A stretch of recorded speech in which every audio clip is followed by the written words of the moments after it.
இப்போ இங்கே இருக்கிற லேடிஸ்டைலாம் கேட்குறேன், குறிப்பாக மிஸ்ஸஸ் நரேந்திரகுமார்கிட்ட கேட்குறேன். இப்போ தென்காசியில் இருக்கிற எல்லா ஜவுளி கடையிலையும் ஒரு 10-30 ஜவுளி கடை இருக்கு. எல்லா ஜவுளி கடையிலையும் ஒரே கலர் ஒரே டிசைனில் தான் புடவை இருக்கு. ஒரு கற்பனை. எந்த கடைக்கு, பாரதி சில்க்குக்கு போனாலும் சரி, ஹாஜி முஸ்தாஃபா போனாலும் சரி, பாம்பே ஸ்டோர் போனாலும் சரி, மெரூன் கலரில் சின்ன சின்னதாக பூ போட்டு புடவை இருக்கு. வேற டிசைன் இல்லையான்னு கேட்டால் இல்லைங்கிறாங்க. சரி, பாம்பே ஸ்டோரில் தான் இல்லைன்னு சொல்லி பாரதி சில்க்ஸுக்கு போனோம்னா அங்கேயும் அதே டிசைன் வச்சுருக்காங்க. ஏங்க வேற டிசைன் இல்லைங்கிற. சேலை வாங்குறதுல ஒரு கிக் இருக்குமா? புரியுதா நான் என்ன சொல்றேன்னு? புரியுதுங்களா? விதவிதமா சேலை, விதவிதமா டிசைன், விதவிதமா கலர், இந்த கடையில் ஏறி அந்த கடையில் ஏறி இறங்கி 5 மணி நேரமா செலக்ட் பண்ணி 5 புடவையை எடுத்து இதை வச்சிருங்க, இன்னும் 2 கடை பார்த்துட்டு வரோம் அப்படின்னு போனா தான் மகிழ்ச்சி.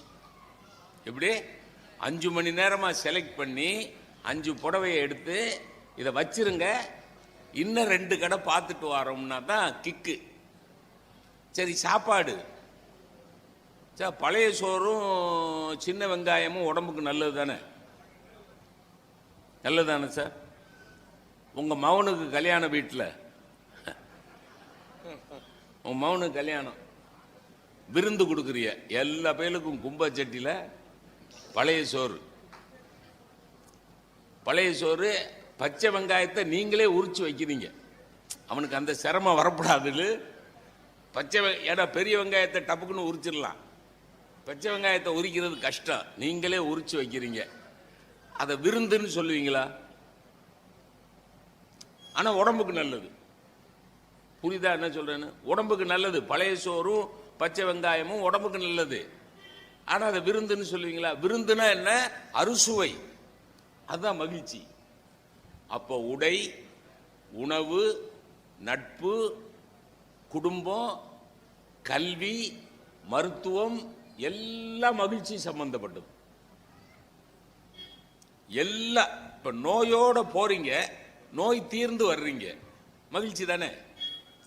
மருத்துவமனைக்குள்ள போகையில நோயோட போறீங்க, 10 நாள் அட்மிட் ஆகிருக்கிறீங்க, திரும்புற போது you are perfectly all right, நீங்க நார்மலா இருக்கலாம்னு டாக்டர் சொன்னார்னா அதை விட உலகத்தில் பெரிய மகிழ்ச்சி வேற என்ன இருக்கு? புரியுதுங்களா? ஒரு கேள்வி கேட்கிறேன். சாப்பிடுறது மகிழ்ச்சின்னு சொன்னல, நான் இப்ப இந்த பெரிய சபையில கேட்கிறேன், சாப்பிடுறது மகிழ்ச்சியா ஜீரணம் ஆகுறது மகிழ்ச்சியா?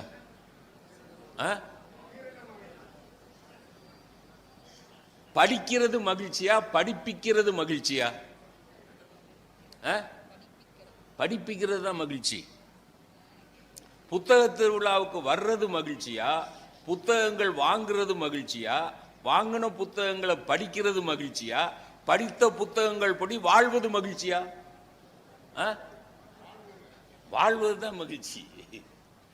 நீங்க சும்மா ஒரு எக்ஸிபிஷனுக்குள்ள வர்ற மாதிரி அப்படியே பார்த்துட்டு பஜ்ஜி, வடை, வெங்காய பஜ்ஜி, அதுல ஒரு அக்கா சொல்லுது, இப்ப நான் உள்ள வரையில, போன வருஷம் வெங்காய பஜ்ஜில இவ்வளவு எண்ணெய் இல்லடி, இந்த தடவை எண்ணெயா இருக்கு.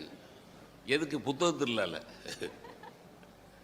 புத்தக திருவிழால பஜ்ஜி, பஜ்ஜி சொஜ்ஜி. பஜ்ஜி எதுக்கு வைக்கிறாங்கன்னா, லேட்டாக லேட்டாக உங்களுக்கு பசிச்சா போய் வாங்கிக்கணுங்குது. அது முக்கியம் இல்லை புத்தகத்தில், அதான் முக்கியம். புத்தகத்தை வாங்கணும், புத்தகத்தை படிக்கணும், படித்தபடி வாழணும். ஒரு பஸ்ல ஏறுறது மகிழ்ச்சியா, போய் இறங்குறது மகிழ்ச்சியா? இறங்குறதா மகிழ்ச்சி. புத்தகத்தில் ஏறிட்டீங்கன்னு வைங்க. ஒரு கிளவிட்ட கண்டக்டர் கேட்டாரு, பாட்டி டிக்கெட் எடுத்துட்டியா அப்படின்னாரு. பாட்டி சொன்னா, உன் டிரைவர் ஓட்டுற ஓட்டத்தை பார்த்தா அநேகமா 65 பேர் டிக்கெட் எடுத்துட்ட மாதிரி தான் தெரியுதுன்னா. நான் இன்னும் எடுக்கல, 65 பேர் டிக்கெட் எடுத்த மாதிரி தான் தெரியுது. அவன் ரோட்ல ஓட்டுற மாதிரியே இல்ல, நேர வைகுந்தத்துக்கோ கைலாயத்துக்கோ அனுப்புற மாதிரி இருக்கு. பஸ்ல பஸ் எவ்வளவு கம்ஃபர்டபுள் பஸ்ஸா இருந்தாலும் ஏறுறது மகிழ்ச்சி இல்லை சார். சேஃபா போய் இறங்குறது தான் மகிழ்ச்சி. புரியுதுங்களா? மகிழ்ச்சினா என்னன்னு புரியுதுங்களா? மகிழ்ச்சினா என்னன்னு புரியுதுங்களா? இந்த மகிழ்ச்சி இன்னைக்கும் சரி, அன்னைக்கும் சரி, அந்த காலத்திலையும் சரி, இந்த காலத்திலையும் சரி, துரோகம் இருந்தது, வஞ்சகம் இருந்தது, வெறுப்பு இருந்தது, வெறி இருந்தது, எல்லா காலத்திலும் இருந்தது. அந்த காலத்தில் வெறி கிடையாதா? அந்த காலத்தில் வெறிப்பு கிடையாதா? அந்த காலத்தில் வறுமை கிடையாதா? ஏதோ சங்க காலம் பொற்காலம்ங்கிறாங்களே தமிழ்நாட்டில், சங்க காலம் பொற்காலம் அப்படிங்கிறான். சங்க காலம் பொற்காலமா? அப்படின்னா சங்க காலத்தில் புலவர் அடுப்புல பூனை தூங்குச்சுன்னு எப்படி எழுதினாரு? புரியுதா? என்ன சங்க காலத்தில் அடுப்புல பூனை தூங்குச்சுன்னு பாட்டு இருக்கு. சங்க காலத்தில் குழந்தைக்கு பால் கொடுக்குறா தாயி, வற்றிய முலையை சப்பி சப்பி குழந்தை அழுதது என்று பாட்டு இருக்குது. அப்ப வறுமையும் ஏழ்மையும் தாண்டவமாடிய ஒரு யுகம் எப்படி புனித யுகமாக பொன் யுகமாக இருக்க முடியும்? அன்னைக்கும் வறுமை இருந்தது, அன்னைக்கு வழிப்பறி இருந்தது, அன்னைக்கு அரசியல் அநியாயம் இருந்தது, அன்னைக்கு அயோக்கியத்தனம் இருந்தது. அதையெல்லாம் மீறி அன்னைக்கும் மகிழ்ச்சி இருந்தது. புரியுதுங்களா? இதான் முன்னுரை. அதையெல்லாம் மீறி அன்னைக்கும் மகிழ்ச்சி இருந்தது. இன்னைக்கு எல்லாம் இருக்கு. நான் சொன்ன பட்டியல் எல்லாம் இன்னும் கூட அழுத்தமாவே இருக்கு. இன்னும் கூட அந்த காலத்தில் இருந்ததை விட இன்னைக்கு அதிகமாகவே இருந்து. ராமாயண காலத்தில் ஒரு அயோக்கியன் ஒரு யோக்கியன். ராமாயண காலத்தில் ஒரு யோக்கியன் சண்டை போட்டோம், ஒரு அயோக்கியன். மகாபாரத காலத்தில் அடுத்த யுகம். அடுத்த யுகத்தில் என்ன ஆகி போச்சு? 5 யோக்கிய 100 அயோக்கிய கூடிட்டாங்களா? அப்ப திரேதாயுகம் கிருதயுகம் அப்படி இப்படின்னு சொல்ற போது இப்ப கலியுகம். இப்ப யாரோட எண்ணிக்கை அதிகமா இருக்கும் சொல்லுங்க? எங்களை பத்தியே நாங்க சொல்ல முடியாதுங்கிறீங்களா? இல்ல எப்படி இல்ல சொல்லுங்கன்னா அது எப்படி எங்களை பத்தியே நாங்க சொல்றது? அயோக்கியம் தான் சார் அதிகம். ஆனா அந்த அயோக்கியத்தனத்தை மீறி இன்னைக்கும் மகிழ்ச்சி இருக்கு. இன்னைக்கு இருக்கா இல்லையா? இன்னைக்கு மகிழ்ச்சி இல்லாம புத்தக திருவிழாவில் இவ்வளவு பேர் எப்படி வருவீங்க? இன்னைக்கு மகிழ்ச்சி இல்லாம இப்படி ஒரு கூட்டம் எப்படி ஏற்பாடு பண்ணுவீங்க? அல்ல, அன்னைக்கும் மகிழ்ச்சி இருந்தது, இன்னைக்கும் மகிழ்ச்சி இருந்தது. அந்த காலத்துல அதிகமா இருந்ததா, இந்த காலத்துல அதிகமா இருக்குதா? இதாங்க தலைப்பு. இவ்வளவுதான் தலைப்பு. அந்த காலத்துல தான் அதிகமா இருந்தது அப்படின்னு பேசுறதுக்கு நம்முடைய சங்கரன் கோயில்ல இருந்து 2 பேர் வந்திருக்கிறாங்க. இவர் சங்கர் ராமன், பள்ளி ஆசிரியர், மிகச்சிறந்த பேச்சாளர், நல்ல நாட்டுப்புற கதைகள், நாட்டுப்புற இசை ரொம்ப பிரமாதமா பேசுவார். அந்த பொண்ணு சங்கரேஸ்வரி, அவங்களும் சங்கரங்கோயில். இவர் சங்கரராமன், அவங்க சங்கரேஸ்வரி. அவங்க இந்த வயதிலேயே ஆன்மீகத்தில் ரொம்ப தோய்வு. நீங்க அவங்க யூடியூப்லாம் பார்த்தீங்கன்னா அநேகமாக குடும்பத்தை விட்டுட்டு சன்னியாசம் வாங்கிட்டு போயிடலாமாங்கிற ஒரு ஃபீல் வரும். அந்த மாதிரி அவ்வளோ அழுத்தமாக ஆன்மீகம் பேசுவாங்க. இவங்க 2 பேரும் அந்த காலத்தில் தான் மகிழ்ச்சி இருந்தது அப்படின்னு பேச போகிறாங்க. இந்த பக்கம் அக்ஷயா லோகேஷ்குமார் தஞ்சாவூர்லேருந்து தென்காசிக்கு வந்திருக்காங்க. அவ்வளோ தூரம் பயணப்பட்டு தென்காசிக்கு வந்திருக்காங்க. இந்த பக்கம் 2 கொஞ்சம் வயசுல சின்னவங்க. அந்த தம்பி இளவரசன் பிகாம் தான் படிக்கிறாரு.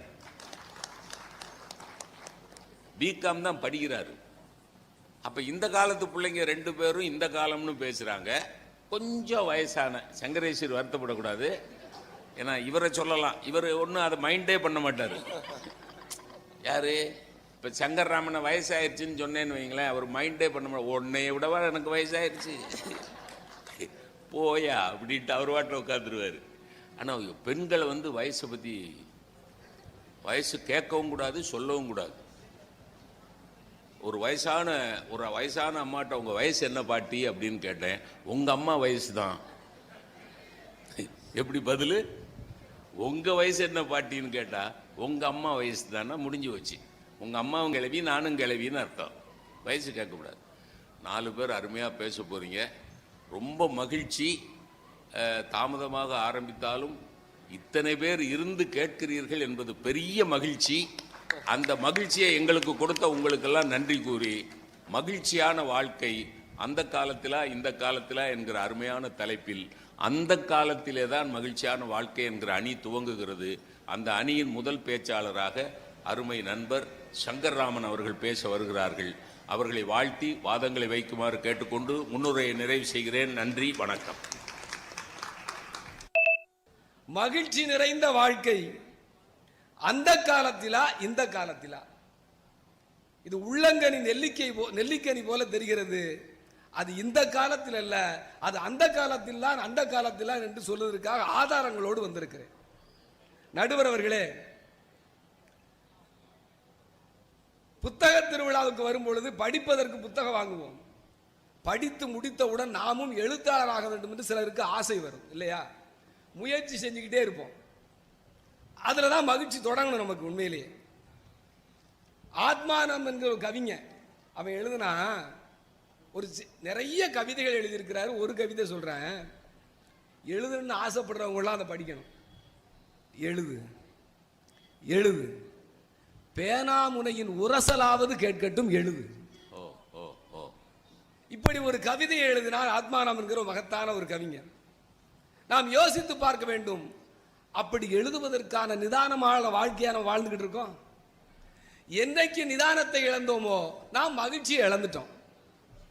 காலையில் எந்திரிச்சு இரவு தூங்க போகிற வரைக்கும் பார்த்தீங்கன்னா எதையாவது விரட்டி ஓடிக்கிட்டே இருக்கும். அப்படி ஒரு வாழ்க்கையை தானே வாழ்ந்துகிட்டு இருக்கோம்.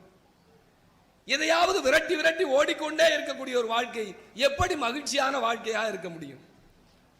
நம்முடைய மதிப்பிற்குரிய மாவட்ட ஆட்சித்தலைவர் அவர்கள் வருகை தந்து கொண்டிருக்கிறார்கள். அவர்களை நாம் பட்டிமன்ற குழுவின் சார்பாக பணிந்து வரவேற்கின்றோம்.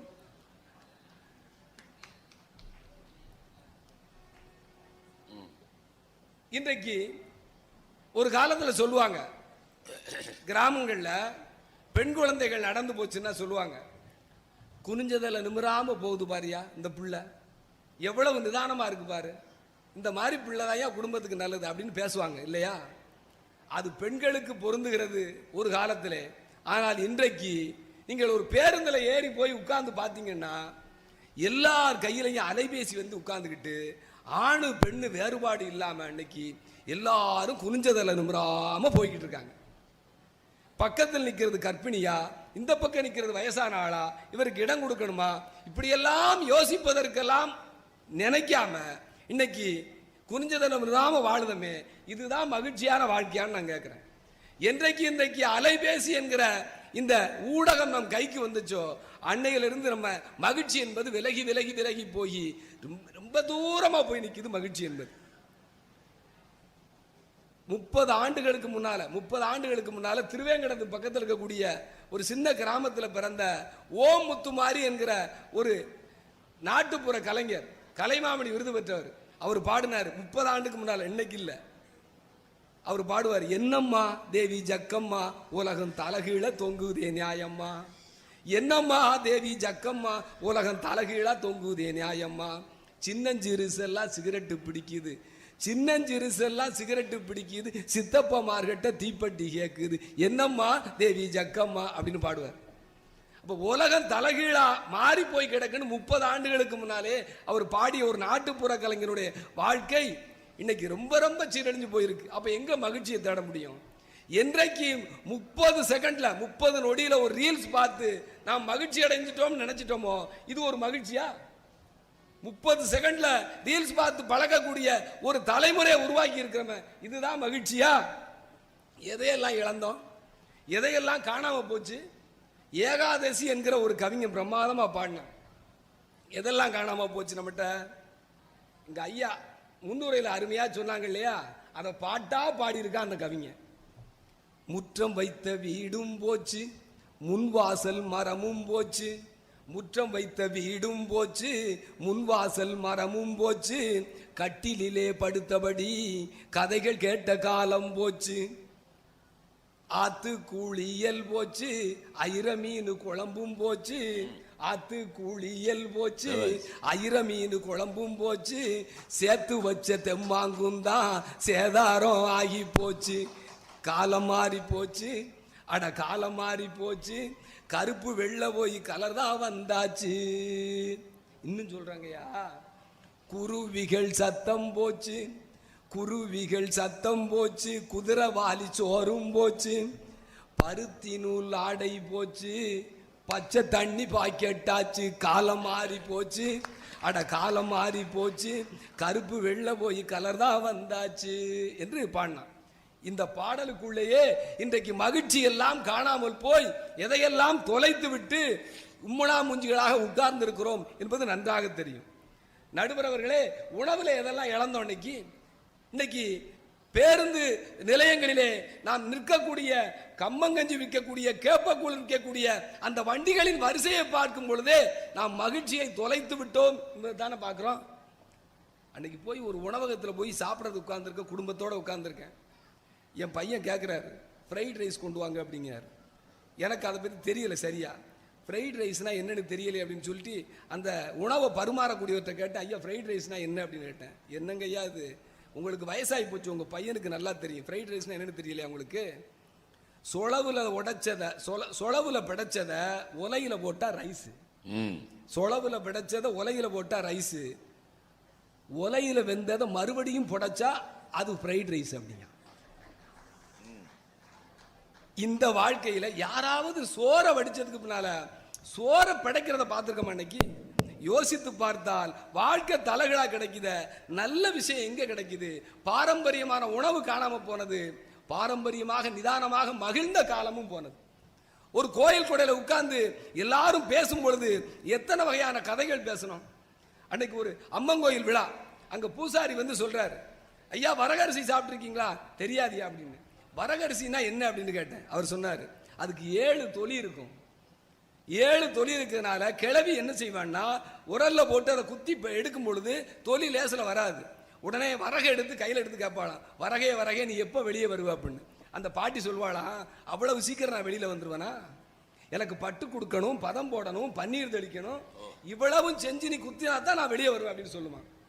அதனால 7 தொலி இருக்கிறதுனால 2 ஆடை உடுத்திருக்கிற நாம எவ்வளவு பாதுகாப்பா இருக்கிற நினைக்கிறோம், பாதுகாப்பா இருக்கிறதா நினைக்கிறோம். அதனால அதுக்கு பேர் சொல்ற அந்த கிழவி வரகரிசிக்கு 7 அரண்மனைக்குள்ள இருக்கிற இந்திராணின்னு பேரா. இதை உணர்ந்தோமா நாம் என்றைக்காவது? நாம் சாப்பிடுகிற அரிசி சரியானதான்னு யோசிச்சோமா?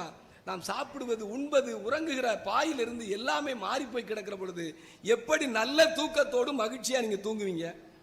நம்மகிட்ட இருக்கிற கதை மரபு இருந்தது இல்ல, இந்த புத்தக கடை, இந்த கடைகள் முழுக்க சொல்வது அதுதான். நம்மகிட்ட காணாமல் போற கதை மரபு எங்க போச்சு? விடுகதைன்னு சொன்னா செவ்வியல் மரபு, அதையே அழிப்பாங்கன்னு சொன்னா அது நாட்டுப்புற மரபு. இந்த ரெண்டையும் உணர்ந்த ஒரு மரபு நம்மகிட்ட இருந்துச்சு. பச்சை பிள்ளைய மடியில போட்டுக்கிட்டு குழந்தை கதை கேட்குங்க. நாமெல்லாம் அப்படி கதை கேட்டோம். 40 வயசுக்கு மேல உள்ளலாம். ஒரு ஊர்ல ஒரு நரி இருந்துச்சான்னு சொல்ல உடனே அந்த கதையை சொல்லும் பொழுது குழந்தை உம்மு கொட்டி கேட்கும் தெரியுமா? இந்த உம்மு கொட்டுறது தான் உள்வாங்குகிற திறன், அப்சர்வேஷன் பவர் அப்படிங்க. இதை 2 வருஷம் பிஎட்ல போய் படிக்கான் நம்ம மாணவன். உள்வாங்குகிற திறனை பத்தி நம்ம தாத்தா பாட்டி சொல்லி கொடுத்த இந்த கதை உருவ மரபு இருந்ததுன்னா நமக்கு உள்வாங்குகிற மரபுன்னா என்னன்னு தெரிஞ்சிருக்குமே. பள்ளி கல்வித்துறை கதை சொல்ல பழக கதை சொல்லுங்கள், குழந்தைக்கு கதை மூலமாக சொல்லுங்கள் என்று சொல்லி எங்களுக்கு கற்றுக் கொடுத்திருக்கிறது, பயிற்சி கொடுக்கிறது.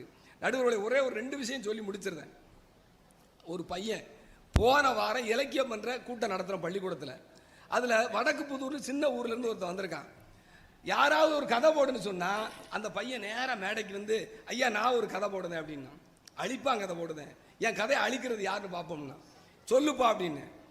அவன் சொன்னான், நட்ட நடு காட்டுக்குள்ள நல்லா மழை பெய்யுது, 4 அவரைக்காய் மட்டும் நனையாம நிக்குது, அது என்னன்னு கேட்டான். யாருக்குமே தெரியல, ஆசிரியர்களுக்கு தெரியல, மாணவர்களுக்கு தெரியல, நகரத்தில் உள்ள மாணவர்களுக்கு தெரியல. அதே ஊரை சேர்ந்த இன்னொரு குட்டி பையன் வந்தான், 6வது படிக்கிறவன். அவன் தான், நான் சொல்றேன் ஐயா அப்படின்னு வந்தான். மேடைக்கு வந்து சொன்னான், நட்ட நடு காட்டுக்குள்ள நல்லா மழை பெய்யுது, 4 அவரைக்காய் மட்டும் நனையாம நிக்குது, அது என்னன்னு கேட்டா பசுமாட்டின் பால்மடி அப்படின்னா. சிந்திச்சு பார்த்திருப்போமா? அப்ப பழைய கதைகளையும் பழங்கால பண்பாட்டையும் என்னைக்கு இழந்தமோ நாம என்ன மாதிரியான வாழ்க்கையை வாழ்ந்துகிட்டு இருக்கோம்? நடுவர்களே, அண்ணனுடைய மனைவி அண்ணின்னு சொல்லுவோம். இது நகரத்தில் வாழக்கூடிய செவ்வியல் மரபு. ஆனால் கிராமத்தில் உள்ள மக்கள் அங்க எப்படி சொல்லுவாங்க? குறிப்பா தென்காசி சங்கரவயல் வட்டத்தில் மதினி அப்படிமா. மதினி. இன்னும் அதை அழகாக நம்முடைய கிராமத்து பிள்ளைகள் சொல்லு, ஏன் மைனி, மதினி என்பது மருவி மைனின்னு சொல்லுவோம் இல்லையா? உங்களுக்கு ஒவ்வொரு சொல்லுக்குள்ளையும் ஒரு தொனி இருக்கு, ஒரு மனசுக்கான நெருக்கம் இருக்கிறது. இந்த நெருக்கத்தை எல்லாம் இழந்துட்டு இன்னைக்கு அப்பாவும் அதான் சித்தப்பாவையும் மாமா, அது அங்கிள்லாம் சொல்லலாம், மாமாவையும் அங்கிள்னா. இது விளங்குமா? இந்த இதுல மகிழ்ச்சி இருக்கிறதா? யோசித்து பார்த்தா நடுவர்களே, பழங்கால கதைகள் போனது, பழங்கால சொற்கள் போனது. நம்முடைய கமலக்கண்ணன் ஐயா சொன்னது மாதிரி திருக்குறள் அவர் சொன்னார், அழகா சொன்னார். திருக்குறளுக்கு பல உரைகள் வந்திருக்கு. ஆனால் எத்தனை கோடி தமிழ் மக்கள் பிறந்திருக்கிறார்களோ அத்தனை கோடி பேரும் ஒரு உரை எழுதுகிற அளவுக்கு அது மிகப்பெரிய செவ்வியல் இலக்கியம் என்று சொல்லிட்டு போனார். ஏன்னு கேட்டா, ஒவ்வொருவருடைய அனுபவத்திற்கு தகுந்தது மாதிரி, ஒவ்வொருவருடைய வாழ்க்கை பட்டறிவுக்கு தகுந்தது மாதிரி திருக்குறள் புது பரிமாணம் எடுத்துக்கொண்டே இருக்கும். அதுதான் திருக்குறளின் வலிமை. நடுவர் அவர்களே, நான் மறுபடியும் சொல்லி முடிக்கின்றேன். நல்ல ரசிய மனப்பான்மை இழந்தோம், நிதானத்தை இழந்தோம். ஒரு திருமணத்தை கூட A to Z ஒரு ஒப்பந்தக்காரரை ஒப்படைத்து விட்டு நாம் பேசாமல் இருக்கிறோம். நாம் பரிமாறுகிற அழகு பாழா போனது. எல்லா வகையும் பார்த்து கொண்டிருந்தால், எல்லாவையும் வேடிக்கை பார்த்து கொண்டு அமைதியாக மாற்றத்தை பற்றி மட்டுமே யோசிக்காத ஒரு தலைமுறையாக விளங்கி கொண்டிருக்கிறோம். எனவே நடுவர் அவர்களே, நீங்கள் யோசித்து நல்ல தீர்ப்பை தர வேண்டும். மகிழ்ச்சியாக வாழ்கிற வாழ்க்கையை திரும்பவும் மீட்டெடுக்க வேண்டும் என்று சொன்னால், நாம் பழைய தமிழ் பண்பாட்டையும் பழமரபு கதைகளையும் விளையாட்டுகளையும் திரும்பவும் குழந்தைகளுக்கு கற்றுக் கொடுக்க நாம் தயாராக வேண்டும். அதைத்தான் இந்த சமூகம் இயக்கத்தோடு பார்த்து கொண்டிருக்கிறது என்று சொல்லிக்கொண்டு, மகிழ்ச்சி நிறைந்த வாழ்க்கை என்பது அந்த காலத்திலே என்பதை சொல்லி, எங்களது மாவட்ட கல்வி அலுவலர் ஐயா அவர்கள் அருமையாக உட்கார்ந்து கவனித்துக் கொண்டிருக்கிறார்கள். அவர்களுக்கும் நன்றியை சொல்லிக்கொண்டு விடைபெறுகின்றேன். நன்றி, வணக்கம். அருமை.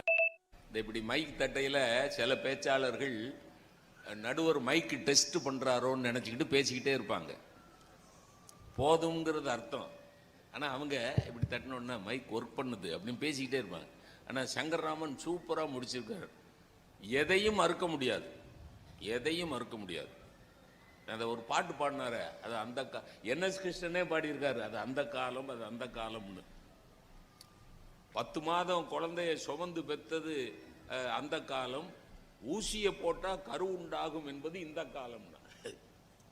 ஊசியை போட்டா கரு உண்டாகும் அப்படிங்கிறது இந்த காலம்னார். அது அந்த காலம்னு 1988 வலம்புரி ஜான் டைரக்ட் பண்ணி ஒரு படம் வந்தது. பிரமாதம். 1988 வந்தது அந்த காலம்னு. கருப்பு வெள்ளை டிவி, இன்னைக்கு கலர் டிவி. எனக்கு அதுல மாவட்ட ஆட்சியர் ஐயா அவர்களுக்கு என்னோட பணிவான வணக்கம். ஏன்னா நீங்கள்லாம் வந்தா எங்களுக்கு பெருமை. we are privileged to have you in the audience. எனக்கு என்னன்னா, உங்க வீட்டில் பிளாக் அண்ட் ஒயிட் டிவியா கலர் டிவியான்னு கேட்குறோம். எப்படி உங்க வீட்டில் டிவி இருக்காங்கிறான். ஆமா இருக்குது. பிளாக் அண்ட் ஒயிட்டா கலரா அப்படிங்கிறான். ஏப்பா பிளாக் அண்ட் ஒயிட் கலர் இல்லையா? என்ன கோமாளித்தனம் இது? இப்ப இவன் கருப்பா இருக்கான், அக்ஷயா கலரா இருக்கா. எப்படி?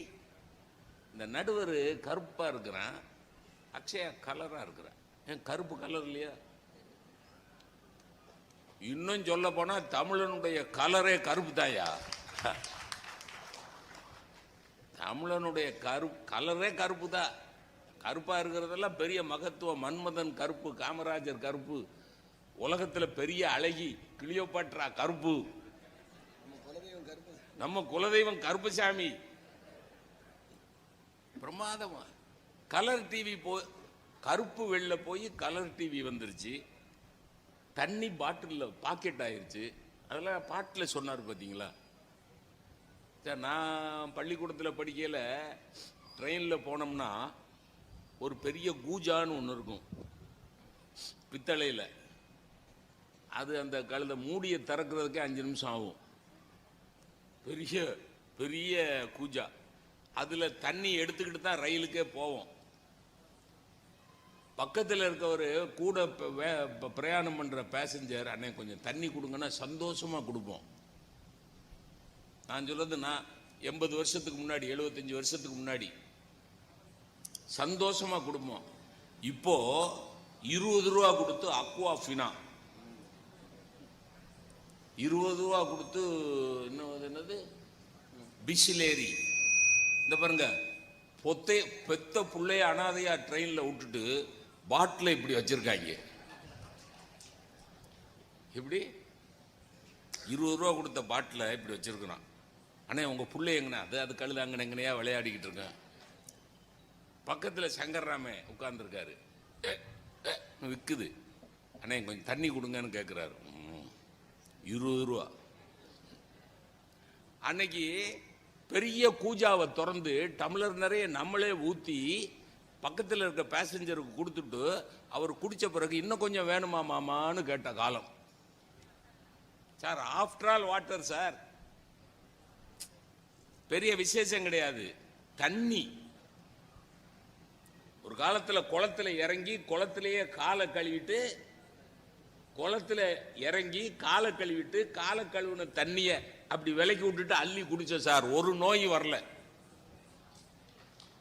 இன்னைக்கு காய்ச்சின தண்ணியை தான் குடிக்கிறோம், திடீர்னு கேன்சருங்கிறாங்க. இல்ல இவர் ட்ரிங்க்ஸ் போட மாட்டாரு, ஸ்மோக் பண்ண மாட்டாரு, நான்வெஜ் சாப்பிட மாட்டாரு, அவருக்கு எப்படி கேன்சர் வந்தது? டாக்டர் சொல்றாரு எனக்கு வருமானம் வரணும்ல, அதுக்காக வந்தது. இப்படி பதில், எனக்கு நான் நல்லா இருக்க வேண்டாமா, அதுக்காக வந்தது. போச்சு சார், எல்லாம் போச்சு சார். அழுதுட்டார் சங்கர்ராம. இன்னைக்கு பேசவா செஞ்சாரு? அழுதுருக்காரு. போச்சேயா, எல்லாம் போச்சேயா. இப்போ வயசுல சின்ன பிள்ளையா இருந்தாலும் அக்ஷயா நல்லா யோசிப்பாங்க. இந்த காலத்துல என்னென்ன மகிழ்ச்சியெல்லாம் இருக்குது. இல்லாம ஒருத்தங்க அந்த தலைப்பை ஏத்துக்கிட்டு வர மாட்டாங்கல்ல. ஏதோ மகிழ்ச்சி இருக்கு, அது என்னன்னு சொல்றதுக்காக இப்ப உங்க முன்னாடி வர்றது தஞ்சாவூர்ல இருந்து வந்திருக்கிற அக்ஷயா அவர்கள். இன்றைக்கான தலைப்பு எது மகிழ்ச்சியான வாழ்க்கை, அந்த காலத்தில இந்த காலத்தில என்பது தலைப்பு. நடுவரையா அவர்கள் தொடங்கும் போது ஒரு மகிழ்ச்சியின் பட்டியலை சொன்னார்கள், எதுவெல்லாம் மகிழ்ச்சி என்று. நான் சில மகிழ்ச்சியை உங்களுக்கு சொல்கிறேன். கருப்பு அங்கி அணிந்து பட்டம் வாங்கும் தன் மகனை மேடையில் பார்த்து கற்கள் உடைத்தும் கலப்பை சுமந்தும் காப்பு காய்த்த தன் கரங்களோடு கண்ணீர் மல்க கரவொலி எழுப்புகிறாரே ஒரு தந்தை, அந்த காட்சி மகிழ்ச்சியானது. அவை ஏறி அரங்கேற்றம் செய்யும் தன் மகளை பார்த்து மேடையில் ஏறி ஆடி பாட வேண்டும் என்று தன்னுடைய கன்னி பருவ கனவு கலைந்தோடியதை இன்றைக்கு மகள் வழியே நேரடியாக பார்த்து மகிழ்ச்சி கொள்கிறாளே ஒரு தாய், அந்த காட்சி மகிழ்ச்சியானது. குறையோடு பிறந்த தன் குழந்தை இன்றைக்கு இருக்கிற மருத்துவ தொழில்நுட்ப வளர்ச்சியினால் குணமாகி துள்ளி குதித்தோடும் காட்சியை பார்த்து பேரானந்தம் அடைகிறாளே ஒரு தாய், அந்த காட்சி மகிழ்ச்சியானது. ஆக இதையெல்லாம் வைத்து பார்க்கும் பொழுது கலப்பை சுமக்கிறவனின் மகன் கைகளில் புத்தகம் தவழும் கல்வி வளர்ச்சி இருக்கிற இன்றைய காலம் மகிழ்ச்சியானது. பெண்கள் எல்லாம் அவை என்ன, அவைக்கு பக்கத்திலேயே வரக்கூடாது என்று சொன்ன காலம் மாறி ஆண்களுக்கு இணையாக பெண்கள் இந்த மேடையிலும் கோலோச்சி இருக்கிறோம் என்று சொன்னால் பெண்களுக்கான உரிமை பெறப்பட்ட இந்த காலம் மகிழ்ச்சியானது. நோய் வந்து மாண்டால் கூட பேயடித்து மாண்டதாய் மூட நம்பிக்கை இருந்த காலம் மாறி இன்றைக்கு மருத்துவத்தில் தமிழகம் முதலிடம் என்று சொல்லும் அளவிற்கு மருத்துவ தொழில்நுட்பம் வளர்ந்திருக்கிறது என்று சொன்னால், எத்தனை தடைகள் வந்தாலும் நீட்டிலும் நம் மாணவர்கள் சாதிக்கிறார்கள் என்று சொன்னால் இந்த காலம் மகிழ்ச்சியானது. சார், சோசியல் மீடியாவை பற்றி, போனை பத்தி நிறைய குறைகள் ஐயா சொன்னாங்க. இருக்குதான், எல்லா வளர்ச்சியிலும் ஏதேனும் ஒரு பிழை இருக்கத்தான் செய்கிறது. ஆனாலும் கூட இந்த சமூக வலைதளம் என்பதும் அலைபேசி என்பதும் எத்தனை பெரிய வரம் தெரியுமா? நான் சொல்றேன், ஆயிரம் திறமைகளை தன்னுள்ளே அடக்கி கொண்டு அதை வெளிக்காட்டுவதற்கான வாய்ப்போ ஒரு அங்கீகாரமோ ஒரு சபையோ கிடைக்காமல், தனக்கு பின்புலவோ அந்தஸ்தோ சிபாரிசோ எதுவும் இல்லாமல் முடங்கி கிடக்கிற எத்தனை ஆயிரம் இளைஞர்களுக்கு ஒரு உலகம் முழுக்கும் பார்க்கக்கூடிய மேடையை இந்த சமூக வலைதளம் உருவாக்கி கொடுத்திருக்கிறது. இது எத்தனை பெரிய வரம். சபை கிடைத்தால்தான் ஒருவன் தன்னுடைய திறமையை வெளிக்காட்ட முடியும் என்ற சூழலில் சாதியின் பெயரால், மதத்தின் பெயரால், பொருளாதாரத்தின் பெயரால் அடக்கி ஒடுக்கப்பட்ட இளைஞர்கள் நானே எனக்கான மேடையை உருவாக்கி கொள்கிறேன் என்று இந்த சமூக வலைதளத்தை பயன்படுத்துகிறார்கள் என்று சொன்னால் இந்த காலம் மகிழ்ச்சியானதுதான். சார், திரைக்கடல் ஓடியும் திரவியம் தேடி என்று அவ்வை சொன்னாள். சென்றிடுவீர் 8 திக்கும் செல்வங்கள் யாரும் கொண்டு வந்து இங்கு சேர்த்திடுவீர்னு கவிஞர் சொன்னாரே. ஆனா அன்னைக்கெல்லாம் நம்ம வீட்டு பிள்ளைக்கு திறமை இருந்து வாய்ப்பு இருந்து வெளியில அனுப்ப பயந்தோம். ஏன்னா கண்ணு தெரியாத தூரத்துல அனுப்பிச்சிட்டு என்னங்க பண்றது. ஆனால் இன்னைக்கு தைரியமா அனுப்புறோமே, படிக்கவோ வேலை பார்க்கவோ. எந்த தைரியம்? ஏதாவது ஒண்ணுன்னா போன் இருக்கு, ஒரு கால் பண்ணா போதும், நினைச்ச நேரத்துல பிள்ளை முகத்தை பார்க்க முடியும் என்கிற அளவிற்கு இன்றைக்கு வசதிகள் பெருகி இருக்கிறது என்று சொன்னார். இந்த காலம் எங்களை போன்ற இளைஞர்களுக்கு மகிழ்ச்சியான காலம் தானே. அதை விடுங்க, நாட்டினுடைய பாதுகாப்பிற்காக குடும்பம், குழந்தை, பெற்றோர்கள் என எல்லாவற்றையும் விட்டுவிட்டு நாட்டிற்காக உழைக்கிற ராணுவ வீரர்களின் மனைவியும் குடும்பமும் இந்த சமூக வலைதளத்தாலும் அலைபேசியாலும் தான் வாழ்ந்து கொண்டிருக்கிறார்கள் என்ற நன்றியை, வளர்ச்சியை நாம் மறந்துவிட்டு பேசக்கூடாது. சார், பெண்கள்லாம் அந்த காலத்துல எப்படி இருந்தாங்க? ஐயா போச்சேன்னு வருத்தப்பட்டாரு. சார், அந்த காலம், அதாவது பெண்கள் கூட்டி பெருக்கி சமைச்சு குடும்பமா வாழ்ந்து இப்படி எல்லாம் வாழ்ந்த காலம் பெண்களுக்கு மகிழ்ச்சியான காலம்னு உங்களுக்கு யார் சொன்னா? உங்களுக்கு யார் சொன்னா?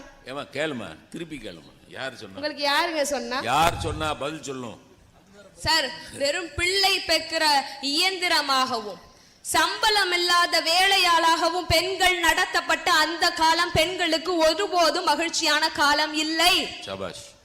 பெண்களுக்கு சமைக்க தான் தெரியும், சாதிக்க தெரியாது என்கிற கட்டமைப்பை உடைத்து அந்த சமையலையே சாதனையாக மாற்றுவோம் என்று சொல்லி தனக்கு தெரிந்த சமையல் கலையை இந்த வலைதளங்கள் மூலமாகவும் இன்றைக்கு வளர்ந்திருக்கிற தொழில்நுட்ப மூலமாகவும் மதுரையில் இருக்கிற அம்மா உலகம் முழுவதும் தன்னுடைய மசாலா பொருளை விற்று இன்றைக்கு தொழில் முனைவோராக ஆகி இருக்கிறாள் என்று சொன்னால் இந்த சுய சம்பாத்தியமும், இந்த சுய சம்பாத்தியம் தருகிற சுய மரியாதையும் சுதந்திரமும் தான் இன்றைய பெண்களுக்கு மகிழ்ச்சி என்பதுதான் என்னுடைய வாதம். சரி, யதார்த்தத்தை பார்ப்போமே. ஒரு இளம் இளைஞருடைய மனதிலிருந்து பேசுவோம்.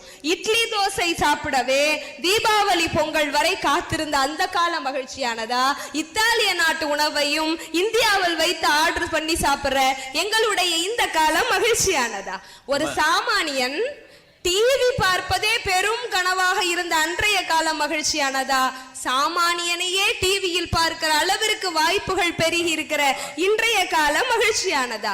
வாரம் ஒரு முறை ஒளியும் ஒளியும் பார்த்த உங்கள் வாழ்க்கை மகிழ்ச்சியானதா? வாரம் புது புது படமா பார்க்கிற எங்களுடைய வாழ்க்கை மகிழ்ச்சியானதா? சார், அத்தை மகளையும் அடுத்த வீட்டு பொண்ணையுமே காதலிக்க கஷ்டப்பட்டு காதலிச்சு அதை சொல்ல கஷ்டப்பட்டு கடைசி வரையும் சொல்லாமலே முடிந்து போன காதல்கள் நிறைந்த அந்த வாழ்க்கை மகிழ்ச்சியானதா? அமெரிக்கா பொண்ணையும் ஆன்லைன்ல அசால்ட்டா ஓகே பண்ணி கல்யாணம் பண்ற இன்றைய வாழ்க்கை மகிழ்ச்சியானதா? இந்த அசால்ட்டுங்கிறதுக்கு என்ன அர்த்தம்? இல்ல அசால்ட்டுங்கிறானே, அதுக்கு என்ன அர்த்தம்? அசால்ட்டனா எளிமையா அப்படி சொல்லிக்கலாங்க. ஆனா ஆங்கிலத்துல அசால்ட்னா என்ன அர்த்தம் தெரியுமா? அட்டாக்னு அர்த்தம். காதலால் அட்டாக் பண்றோம் அப்படின்னு கூட வச்சுக்கலாம். அசால்ட்டா காதலிக்கிறதுனா கொன்னுட்டாங்கன்னு அர்த்தம். அதுவும் எங்க ஐயா இருக்காங்களே, நான் கூட சமீபமா அந்த படங்கள்லாம் பார்க்கலங்க. எங்க ஐயா அப் டு டேட்ல இருப்பாங்க, நடுவர் ஐயா. நேற்று வந்த படம் கூட ஐயாவுக்கு தெரியும். அந்த படத்தை பார்த்துட்டு உடனே அந்த படத்தில் பேசப்படுகிற கருத்துகளையும் காட்டப்படுகிற காட்சிகளையும் உடனே முகநூல்ல எழுதுவாங்க. ஆக முதுமை என்பது வயதிற்கும் உடலுக்கும் தானே தவிர மனதிற்கு இல்லை என்று இன்றைக்கு பல முதியவர்களின் தனிமையை போக்குகிற அளவிற்கு இன்றைக்கு உங்களுடைய சுற்றுச்சூழல் மாறி இருக்கிறது, வளர்ந்து இருக்கிறது என்று சொன்னால் எல்லோருக்கும் இன்றைய காலம் மகிழ்ச்சியானதாகத்தான் இருக்கு. அது மட்டும் இல்ல, கல்விங்கிறது எவ்வளவு முக்கியம். நம்முடைய சமூகத்தின் முன்னேற்றத்தினுடைய மிகப்பெரிய ஆயுதம் கல்வி இல்லைங்களா? ஆனால் அந்த காலத்தில் படிப்பதற்கான வாய்ப்பு, உரிமை எத்தனை பேருக்கு வழங்கப்பட்டது? அது மட்டும் இல்ல, அப்படியே படிக்கிறதுக்கான வாய்ப்பு இருந்தாலும் என்ன படிக்கணுங்கிற தேர்ந்தெடுக்கிற உரிமை நம்ம பலருக்கு இருந்ததில்லை. ஆனால் இன்றைக்கு கேட்டரிங் கல்லூரிகளில் பெண்களுக்கு இணையாக ஆண்களும், மெக்கானிக்கல் இன்ஜினியரிங் பிரிவுகளில் ஆண்களுக்கு இணையாக பெண்களும் தங்கள் விருப்பப்பட்ட படிப்பை தாங்கள் விருப்பப்பட்ட கல்லூரிகளில் படிக்கிறார்கள் என்று சொன்னால் இந்த வளர்ச்சி இன்றைய சூழலில் இளைஞர்களுக்கு மகிழ்ச்சியை தானே தருகிறது. அது மட்டும் இல்ல, இன்னும் முக்கியமான விஷயத்தை சொல்லவா, அந்த காலத்தில் நீங்க நிறைய மகிழ்ச்சி சொன்னீங்களா ஐயா, உங்களுக்கு எல்லாம் கிடைக்கவே கிடைக்காத மகிழ்ச்சியை நான் சொல்றேன். என்னம்மா அது? ஆணுக்கும் ஆணுக்கும் நட்பு இருந்திருக்கு உங்க காலத்துல, பெண்ணுக்கும் பெண்ணுக்கும் நட்பு இருந்திருக்கு உங்கள் காலத்துல. ஆனால் ஒரு ஆணுக்கும் பெண்ணுக்குமான நட்பு இருக்கிறதே, அந்த பேரானந்தத்தை உணர்ந்தவர்கள் இன்றைய காலத்தில் வாழ்பவர்கள் தான் இளைஞர்கள். ஒரு ஆணும் பெண்ணும் பழகினாலே காதல் தான் என்று பார்க்கப்பட்ட காலத்தில் உங்களுக்கு அந்த காலத்தில் இதற்கான வாய்ப்புகள் இல்லை. ஆனால் இன்றைய இளைஞர்கள் ஆண்களும் பெண்களும் நட்பு கொண்டு எத்தனை பெரிய வாழ்க்கை சந்தோஷத்தை இந்த சமூகத்திலே நடத்தி கொண்டு இருக்கிறார்கள் என்று யோசிக்கும் பொழுது எல்லா விதத்திலும் இந்த வாழ்க்கை எல்லோருக்கும் உரிமையையும் வாய்ப்பையும் வளர்ச்சியையும் கொடுக்கிற ஒரு வளமான காலத்தை இன்றைய நாளில் தான் சந்தோஷமாக நாங்கள் அனுபவித்துக் கொண்டு இருக்கிறோம் என்று சொல்லி மகிழ்ச்சியான வாழ்க்கையை பற்றி நாம பேசிட்டு இருக்கோம் சார். பொருளாதாரத்தின் அடிப்படையில் தாழ்த்தப்பட்டவர்கள் உண்டு, பாலினத்தின் அடிப்படையில் தாழ்த்தப்பட்டவர்கள் உண்டு, சாதி மதத்தின் அடிப்படையில் தாழ்த்தப்பட்டவர்கள் உண்டு. அவர்களுக்கும் அன்றைய கால மகிழ்ச்சியாக இருந்ததா என்று யோசித்து பார்த்தால் அவர்களுக்கான உரிமையும் அவர்களுக்கான வாய்ப்பும் அங்கீகாரமும் கொடுக்கப்பட்டு வளர்ச்சியடைந்த சமூகமாக மாறி இருக்கிற இன்றைக்கு தான் எல்லோருக்கும் மகிழ்ச்சியான காலம் என்று சொல்லி வாய்ப்பளித்தவர்களுக்கும் வாய்மொழி கேட்டவர்களுக்கும் நன்றி கூறி விடைபெறுகிறேன். நன்றி, வணக்கம். ஆங்கிலத்தில் சொல்லுவாங்க brevity is the soul of wit அப்படிம்பாங்க. சுருக்கமா பேசுறது தான் ஞானத்தினுடைய அடையாளம். ஞானத்தினுடைய அடையாளம்ங்கிறது சுருக்கமா பேசணும். அதனாலதான் திருக்குறளுக்கு அவ்வளவு பெரிய மரியாதை. நீங்க சங்க இலக்கியத்தை நீளமா 30-40 வரியில படிக்கிற இலக்கியத்தை அவர் 1.25 அடியில சொல்லிடுவார் விஷயத்தை. சங்க இலக்கியத்துல 30 வரியில சொன்ன விஷயத்தை திருவள்ளுவர் 1.25 அடியில சொல்லிடுவார். அப்போ திருக்குறள் ஸ்டாண்ட்ஸ் நீளமா சொன்னா சரி. அதனால நீங்க எங்களை மன்னிக்கணும், வேற வழி இல்லை நேரத்தை. ஆனா கொடுத்த நேரத்தில் பிரமாதமா பேசிடுவார். என்ன துணி, என்ன மகிழ்ச்சி, என்ன அந்த காலத்தில் என்ன பொம்பளை பிள்ளைகளை மதிச்ச நீ? பொம்பளை பிள்ளை என்னங்க நான் ஒன்று பொஞ்சாதி வந்து என்னங்க நான் ஒன்று என்ன உள்ள போ, பொம்பளையா லட்சணமாயிரு, இல்லைன்னா லட்சணமான பொம்பளையாரு. எப்படி? பொம்பளையா லட்சணமாயிரு, இல்லைன்னா லட்சணமான பொம்பளையாரு. பேசப்படாது. ஆம்பளைங்க இருக்க இடத்துல பொம்பளைக்கு என்ன வேலை? அவ திருப்பி கேட்டிருந்தான்னு வைங்க, பொம்பளை இல்லாம ஆம்பளைகளுக்கு என்ன வாழ்க்கைன்னு கேட்டிருந்தான்னு வைங்க, கேட்கல. அதெல்லாம் இன்னைக்கு விடுதலை பெற்றுட்டாங்கயா. கல்வி எவ்வளவு வளர்ந்திருக்கு, மருத்துவம் எவ்வளவு வளர்ந்திருக்கு.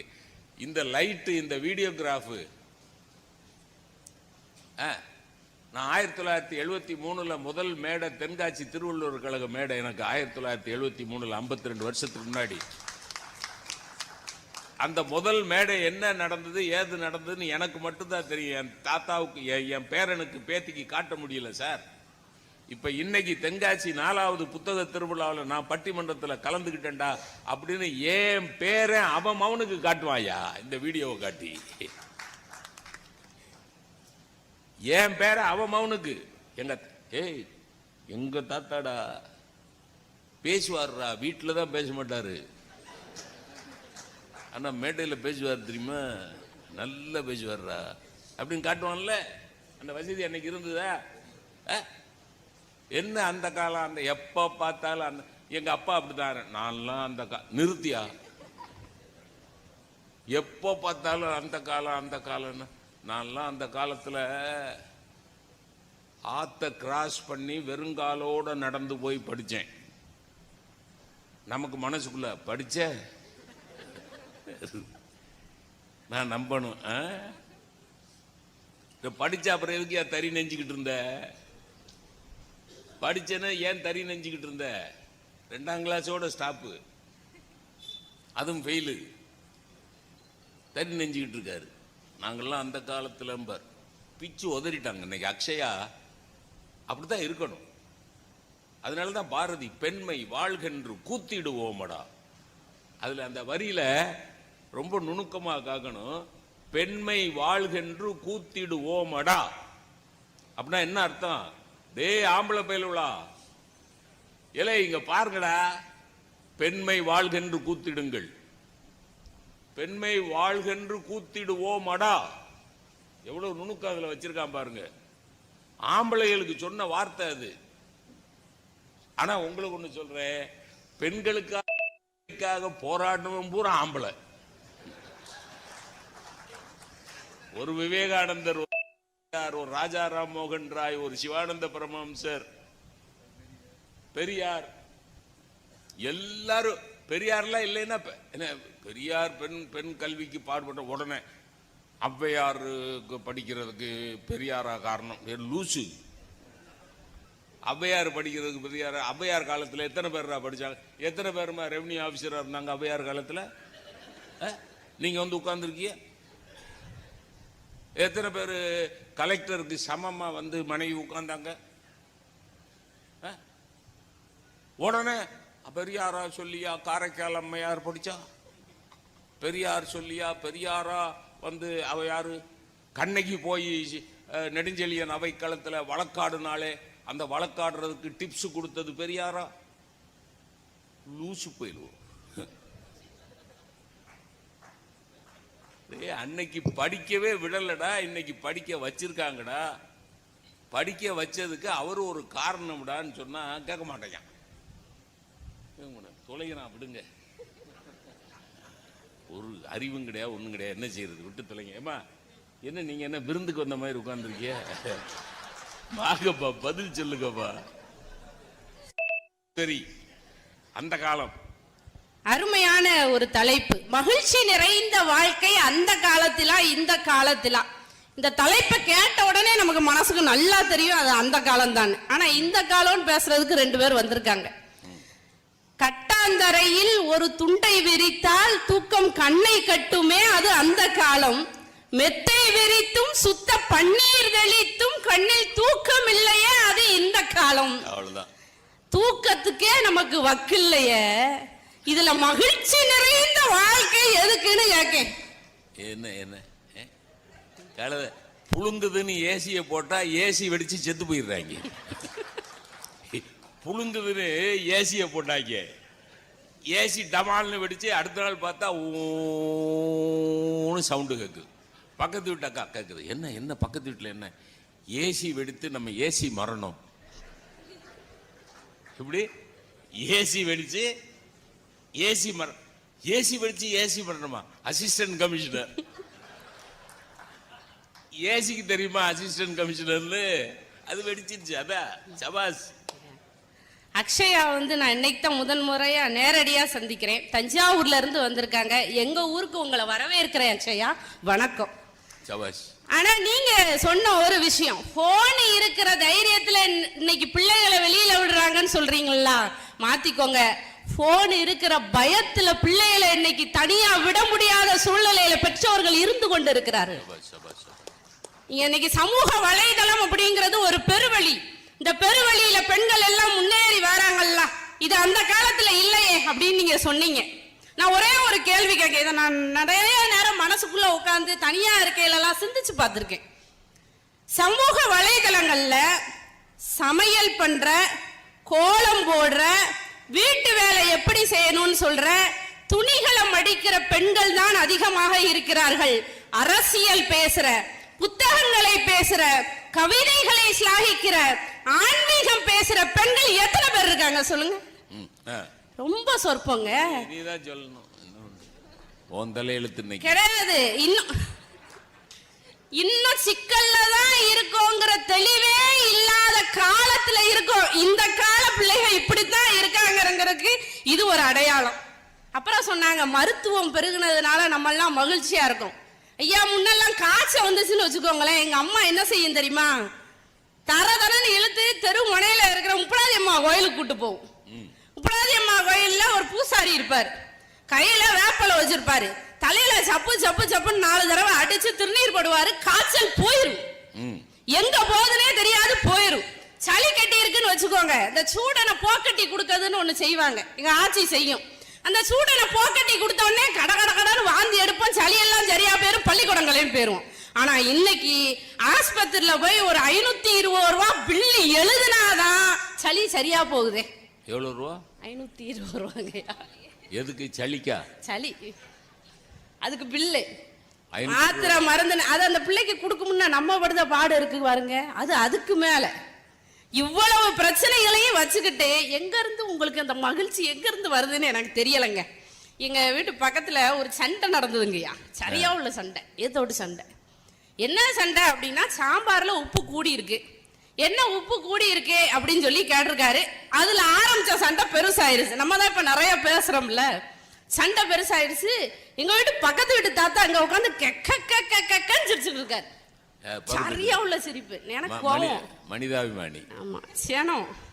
தாத்தா போய் விளக்கு தீத்து விடு, ஒரு பெரிய ஆளா நல்ல ஆளா போய் விளக்கு தீத்து விடு.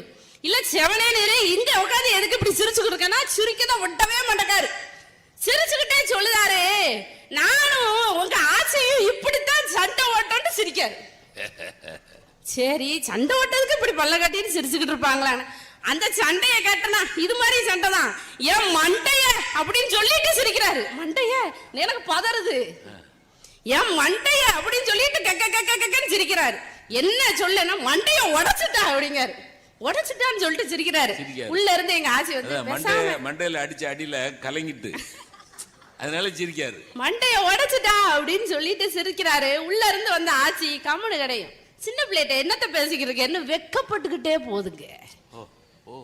என்னங்க நான் நினைச்சேன், எதிர்த்த வீட்டுல எப்படி சண்டை நடக்கு, சாம்பார்ல உப்பு கூட்டினதுக்கு. இந்த மனுஷன் சண்டை ஓட்டு மண்டையில ஒரு தழும்பு வேற இருக்கு, இவர் சிரிச்சுக்கிட்டு இருக்காரு. பாட்டி வந்து பேசாம இரும்னு வெக்கப்பட்டுட்டு போகுது. இந்த அந்யோன்யம் எவ்வளவு சண்டை இருந்தாலும் அதற்கு மேல் உள்ள அன்பு இப்ப இருக்காங்க. அதுதான மகிழ்ச்சி. நீங்க முன்ன ரேடியோ பெட்டி இருக்கும், வீட்டுல ஃபேன் இருக்கும், இதெல்லாம் ரிப்பேர் ஆயிருச்சுன்னு வச்சுக்கோங்களேன், சரியா ஓடலன்னு வச்சுக்கோங்களேன், வீட்டுல அப்பா அதை சரி பண்ணுவார். இல்ல இல்ல இந்த மேல விட்டு மாமாவை கூட்டுவா சரி பண்ணிடுவாருன்னு மேல விட்டு மாமா வருவாரு. என்ன பிரச்சனை, இந்த டிவி ஓட மாட்டேங்குதா, அலையா தெரியுது, என்னன்னு பாரு அப்படின்னா அவங்க பாத்துருவாங்க. ஆனா இன்னைக்கு டிவி ஓடலைன்னா என்ன செய்தாங்க, மாத்திருந்தாங்க. அதே மாதிரிதான் உறவுகளையும், எந்த உறவாவது சரியில்லை அப்படின்னா, என்ன நீ எதுக்கு இப்படி கோச்சுக்கிட்டு நிக்க, நீ தானே தாய் மாமே, உனக்கு இல்லாத உரிமையா, நீ எல்லாம் சபையில வந்து நிக்கணும் அப்படின்னு உடைசலை சரி செய்த காலம் அந்த காலம். இன்று உடைசலை மேலும் உடைக்கின்ற காலம் இந்த காலம். அந்த காலத்துல இருந்ததுதான் மகிழ்ச்சி. அப்புறம் சொன்னாங்க, இப்ப பெண்கள்லாம் தைரியமா போறாங்க. காரணம் என்ன அப்படின்னா, இந்த ஜிபிஎஸ் சிஸ்டம்லாம் இருக்கு, போலீஸ் ட்ராக் பண்றாங்க, போன் பண்ணிடலாம், நம்ம யாருக்குனாலும் பாதுகாப்பா போய் வரலாம், இந்த மாதிரி சொல்றாங்க. உன்ன காலத்துல வெளியில கிளம்புனோம்னா ஆச்சி சொல்லுவாங்க, வெளியூர் போறியா, ஆமா. படிக்க போறியா, ஆமா. பார்த்து சூதானமா போன்னு, சரி போயிட்டு வரேன். ரூபா வச்சிருக்கியா, 2 சேப்பில் வச்சுக்கோ, மேல் சேப்பில் 1 கீழ் சேப்பில் 1, 2 சேப்பில் வச்சுக்கோ, ஒரு சேப்பில் மட்டும் ரூபா வைக்காது. சரி ஆச்சு. கிளம்பையில ஒரு வார்த்தை சொல்லுவாங்க, எட்டி பார்த்து கவனமா போயிட்டு வா, ஓ முந்தி ஓன் கையிலன்னு சொல்லுவா. நீங்க என்ன மொபைல் ஆப் இருக்கட்டுங்க, எத்தனை செயலி வரட்டுங்க, இங்க ஆட்சி சொன்ன அந்த ஒரு வார்த்தை தருகிற நம்பிக்கையும் தைரியமும் வேற எதுலயும் வராதுங்க. அங்க இருந்ததுங்க மகிழ்ச்சி. இன்னைக்கு குழந்தை வளர்ப்புங்கிறது எப்படி இருக்கு பாருங்க. பிள்ளைகளுக்கு எல்லா வசதியும் செஞ்சு கொடுத்துருக்கோங்கய்யா, எல்லா வசதியும். அவங்களுக்கு ஏசி போட்ட ரூம் வச்சு கொடுத்துருக்கோம், பெரிய பெரிய ஸ்கூல்ல படிக்க வைக்கிறோம், புத்தகம் வாங்கி கொடுக்கோம், டிராயிங் புக் வாங்கி தரோம், நிறைய காஸ்ட்லியான பொருட்கள் கிஃப்ட் பண்றோம், இது எல்லாமே செஞ்சு தரோம். ஆனால் இங்க இருக்கிற இந்த பொதிகை புத்தக திருவிழால ஒரு செய்தியா நான் ஒண்ணு சொல்லணும் அப்படின்னா, உங்கள் குழந்தைகளுக்கு ஏதாவது அரிதான விலை உயர்ந்த ஒன்றை கொடுக்க வேண்டும் என்று நீங்கள் நினைத்தால் நீங்கள் கொடுக்க வேண்டியது உங்களுடைய நேரத்தை. ஐயா எங்க அணி தலைவர் சொன்னாங்க, சொல்லுங்க குழந்தைங்க, ஒரு ஊர்ல ஒரு பாட்டி சொல்லுவாங்க, உங்கள் குழந்தைகள் சொல்வதற்கு நீங்கள் சொல்லுங்கள், உங்கள் குழந்தைகள் சொல்வதை இந்த உலகம் சொல்லும் சொல்லுவாங்க. நீங்க அவங்களுக்கு கொட்டுங்க. 25 வருஷத்துக்கு முன்னாடி பிறந்துட்ட கிடையாது. சொல்லுங்க, அந்த காலத்துல பாட்டி கதை சொல்லாங்கிறத தாண்டி நம்ம சொல்லுதத பாட்டி கேட்டாங்க. தத்தக்க புத்தக்கன்னு சொன்னாலும் காது கொடுத்து கேட்க காதுகள் இருந்தது. இன்று காதுகளுக்காக அலைகின்ற குழந்தைகள் இருக்கிறாங்கிறது வருத்தமான விஷயங்க. ஒரே ஒரு சின்ன கதை மட்டும் சொல்லி நிறைவு செய்றேன். சசிதாஸ் தேஷ்பாண்டே ராபின் அப்படின்னு ஒரு ஆங்கிலத்துல ஒரு கதை எழுதியிருக்காங்க. ஒரு அம்மா, ஒரு அப்பா, ஒரு பொண்ணு. பொண்ணை பொறுத்த வரைக்கும் அம்மா வேலைக்காரி, அப்பா அறிவாளி. அந்த பொண்ணுக்கு ஸ்கூல்ல ஒரு ஹோம்ஒர்க் கொடுத்துருக்காங்க. என்ன அப்படின்னா, ஒரு பறவையை பத்தி எழுதிட்டு வரணும். அப்ப யாருமே எழுதாத ஒரு பறவையை பத்தி எழுதிட்டு வரணும்னு அவங்க அப்பாவுக்காக காத்திருக்காங்க. அவங்க அப்பா வேலையில இருந்து திரும்ப நேரம் ஆகுது. அப்ப அவங்க அம்மா சொல்றாங்க, நான் சின்ன வயசுல எங்க பாட்டி கூட கோவிலுக்கு போவேன், அங்க மயில் இருக்கும், அதை பத்தி சொல்றேன், நான் தமிழ்ல சொல்றேன், நீ ஆங்கிலத்துல எழுதி கொண்டுறாங்க. ஏமா பிசாம இருமா, உனக்கு ஒண்ணும் தெரியாது, கம்முனு. எப்பயும் சொல்ற அதே வார்த்தைகளை அந்த பெண் பிரயோகிக்கிறா. மறுபடி முயற்சி பண்ணி பாக்குறாங்க, முடியல. அந்த 12 மணிக்கு அப்பா வந்தாரு. அப்பா வந்த உடனே கேட்டு எழுதி ராபின் அப்படிங்கிற ஒரு அரிதான பறவையை பத்தி கட்டுரை எழுதியாச்சு. அந்த பொண்ணு தூங்க போயிட்டான், தனியான அறையில தூங்க போயிட்டான். நான் சொல்ற கதை வெளிநாட்டுல நடந்த கதை. தூங்க போனதுக்கு அப்புறம் அந்த பெண்ணோட முனகல் சத்தம் கேக்குது, சத்தம் கேக்குது. அவ நம்மகிட்ட பேச மாட்டாளே, நம்மள அவளுக்கு பிடிக்காதே, போக வேணாம். அம்மா யோசிச்சுட்டு அப்பாவை எழுப்ப பாக்குறாங்க. அப்பா ஹெட்போன் மாட்டிட்டு அந்த பக்கம் திரும்பி படுத்திருக்காரு. இவரை எழுப்புறதுக்கு நம்ம அந்த பிள்ளைகிட்டே போய் பேசிடலாம்னு சொல்லிட்டு அந்த அம்மா அந்த அறைக்குள்ள போறாங்க. அந்த பெண் தன்னோட முட்டை கட்டி தலைய அந்த முட்டுக்குள்ள புதைச்சு உட்கார்ந்து அழுகிறாள். ஏத்தே என் பிள்ளை அழுவுதே, எதுக்கு அழுவுதோ அப்படின்னு சொல்லிட்டு அந்த அம்மா பதறி போய் சரி பாக்கையில தான் தெரியுது அந்த பெண் வயதிற்கு வந்து விட்டாள், பெரிய மனுஷி ஆகிட்டான்னு தெரியுது. நம்ம என்ன செய்யறாங்க, அந்த பொண்ணை பொத்துனாப்புல கூட்டிட்டு போய் வெதுன்னு தண்ணி வச்சு குளிக்க வச்சு ஒரு சூடான மிதமான சூட்டுல உள்ள ஒரு டம்ளர் பாலை கொடுத்து குடிக்க வைக்கிறாங்க. குடிச்சு முடிச்ச உடனே அந்த அம்மா அங்க உட்கார்ந்துருக்காங்க. அந்த பாலை குடித்து முடித்த உடனே அந்த பெண் தன்னுடைய தாயின் மடியில் சாய்கிறார். சொல்ல வேண்டிய விவரம்லாம் சொல்றாங்க. சொன்னதுக்கு அப்புறம் தன்னோட மடியில தன் குழந்தை படுத்திருக்காங்கிறது பெரிய மகிழ்ச்சியா இருக்கு அந்த அம்மாக்கு. படுத்து கொண்டு அந்த குழந்தை கேட்டாள், அம்மா சின்ன வயசுல பாட்டி கூட போய் மயில் பார்த்தேன்னு சொன்னியே, அந்த மயிலை பத்தி எனக்கு சொல்லே என்று கேட்டாள். இப்படி அந்த கதை முடிகிறது. நீங்க இந்த காலத்துல எத்தனை வசதிகள் வரலாம், இன்டர்நெட் வரலாம், சமூக வலைதளங்கள் வரலாம், அரிதான பறவைகளை பற்றி நீங்கள் தெரிந்து கொள்ளலாம், அரிதான விஷயங்களை தேடி தேடி தெரிந்து கொள்ளலாம். ஆனால் ஒரு இடத்தில் தேங்கி நிற்கும் போது அடுத்து என்ன செய்வது என்று அறியாமல் நிற்கும் போது உங்களுக்கு கை கொடுப்பது அந்த மயில்தான், அந்த காலம்தான், அந்த காலத்தில் தான் மகிழ்ச்சி என்று கூறி நல்ல வாய்ப்புக்கு நன்றி கூறி விடைபெறுகிறேன். நன்றி, வணக்கம். சங்கரங்கோயில இருந்து ஒரு கண்ணகி வந்த மாதிரி என்ன குரல். இந்த பாரதியார் சொன்ன மாதிரி வெடிப்புற பேசு. நம்ம அந்த காலத்துல எல்லாம் பொம்பளை பிள்ளைங்க போ முடியும், சங்கரேஸ்வரி வீட்டுக்காரர் போன்னு சொல்லிட முடியும். பிரமாதமா அவங்க பேசினது ஒரு வரியில சொல்லணும்னா, வசதிகள் நிரம்பி இருப்பது இந்த காலம், வசந்தம் இருந்தது அந்த காலம். அவ்வளவுதான், ஒரே வரி. வசதிகள் இன்னைக்கு நிறைய பெருத்திருக்கு. பாட்டி தாத்தா கதையெல்லாம் சொன்னாங்கல்ல, இப்ப எங்க பாட்டிலாம் எங்க தாத்தா தறி நெஞ்சுக்கிட்டே இருப்பாரு. திடீர்னு அவருக்கு ஒரு வேலை வந்துட்டுன்னு வைங்களேன், ஒரு வேலை வந்துட்டுன்னா தார் சுத்திக்கிட்டு இருக்கு எங்க ஆட்சி வந்து, அறிவு இருக்கா நாயே, நாயே அறிவு இருக்கா அப்படிம்பாரு. எங்க பாட்டி டக்குன்னு எந்திரிச்சு இல்லைங்கன்னு போயிடுவா. அந்த காலம் சார். இப்ப பிரச்சனை முடிஞ்சு போச்சு பாத்தீங்களா. பிரச்சனைகள் தொடங்குவதும் வார்த்தைகளில், பிரச்சனைகளுக்கு தீர்வும் வார்த்தைகளில். இந்த காலமா இருந்ததுன்னு வைங்க, படிச்ச மனைவியை பார்த்து அறிவிருக்கா நாயேன்னு சொல்லிட்டான்னு வைங்க. நாயேல வேணாம், அறிவிருக்கான்னு கேட்டுட்டோம். இல்ல அறிவிருக்கான்னு கூட கேட்கணும், அறிவுன்னு ஆரம்பிக்கட்டும். யாருக்கு யாரை பார்த்து கேட்ட? ஏய், I am also a PhD. Actually, I earn more than you. Understand? Understand. எப்படி கீழே நில்லுடா. என்னது குரலை உயர்த்துற? அறிவு இருக்கான்னு கேட்கிற அளவுக்கு உனக்கு அறிவு இருக்கு. என்னைய பார்த்து அறிவு இருக்கான்னு கேட்குற அளவுக்கு உனக்கு அறிவு இருக்குன்னு நீ நினச்சிக்கிட்டு பேசிக்கிட்டு இருக்கிற.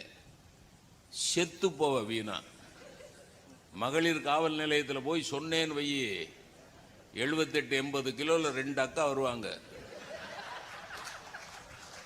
அடி கழுத தூக்கி போட்டு மிதிச்சாங்கன்னு வை, உங்க அம்மாட்ட குடிச்ச பால்லாம் வெளியே வந்துடும். என்ன நினைச்சிட்டு இருக்க? பிரமாதம், சூப்பர்மா. அப்படிதான் பேசணும், அப்படிதான் பேசணும். எங்க பாட்டியை பார்த்து அறிவு இருக்கான்னு எங்க தாத்தா கேட்டாரு. அந்த தாத்தா கூட 62 வருஷம் ஒத்துமையா வாழ்ந்தா எங்க பாட்டி. இன்னைக்கு கல்யாணம் பண்றாங்க. Darling, shall we go for outing? Oh yeah, sweetie. அவோ ரெண்டும் பைக்கில் பார்த்தீங்கன்னா கழுதுக்கு எப்படின்னு சொல்றதுன்னே தெரியல.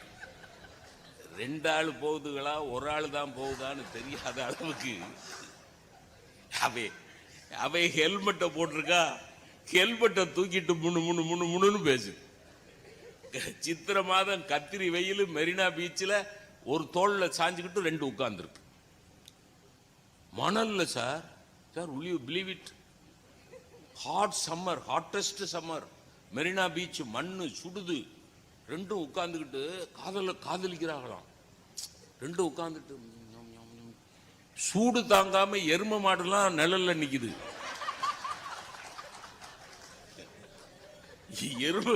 எரும மாடுலாம் நிழல்ல நிக்குது.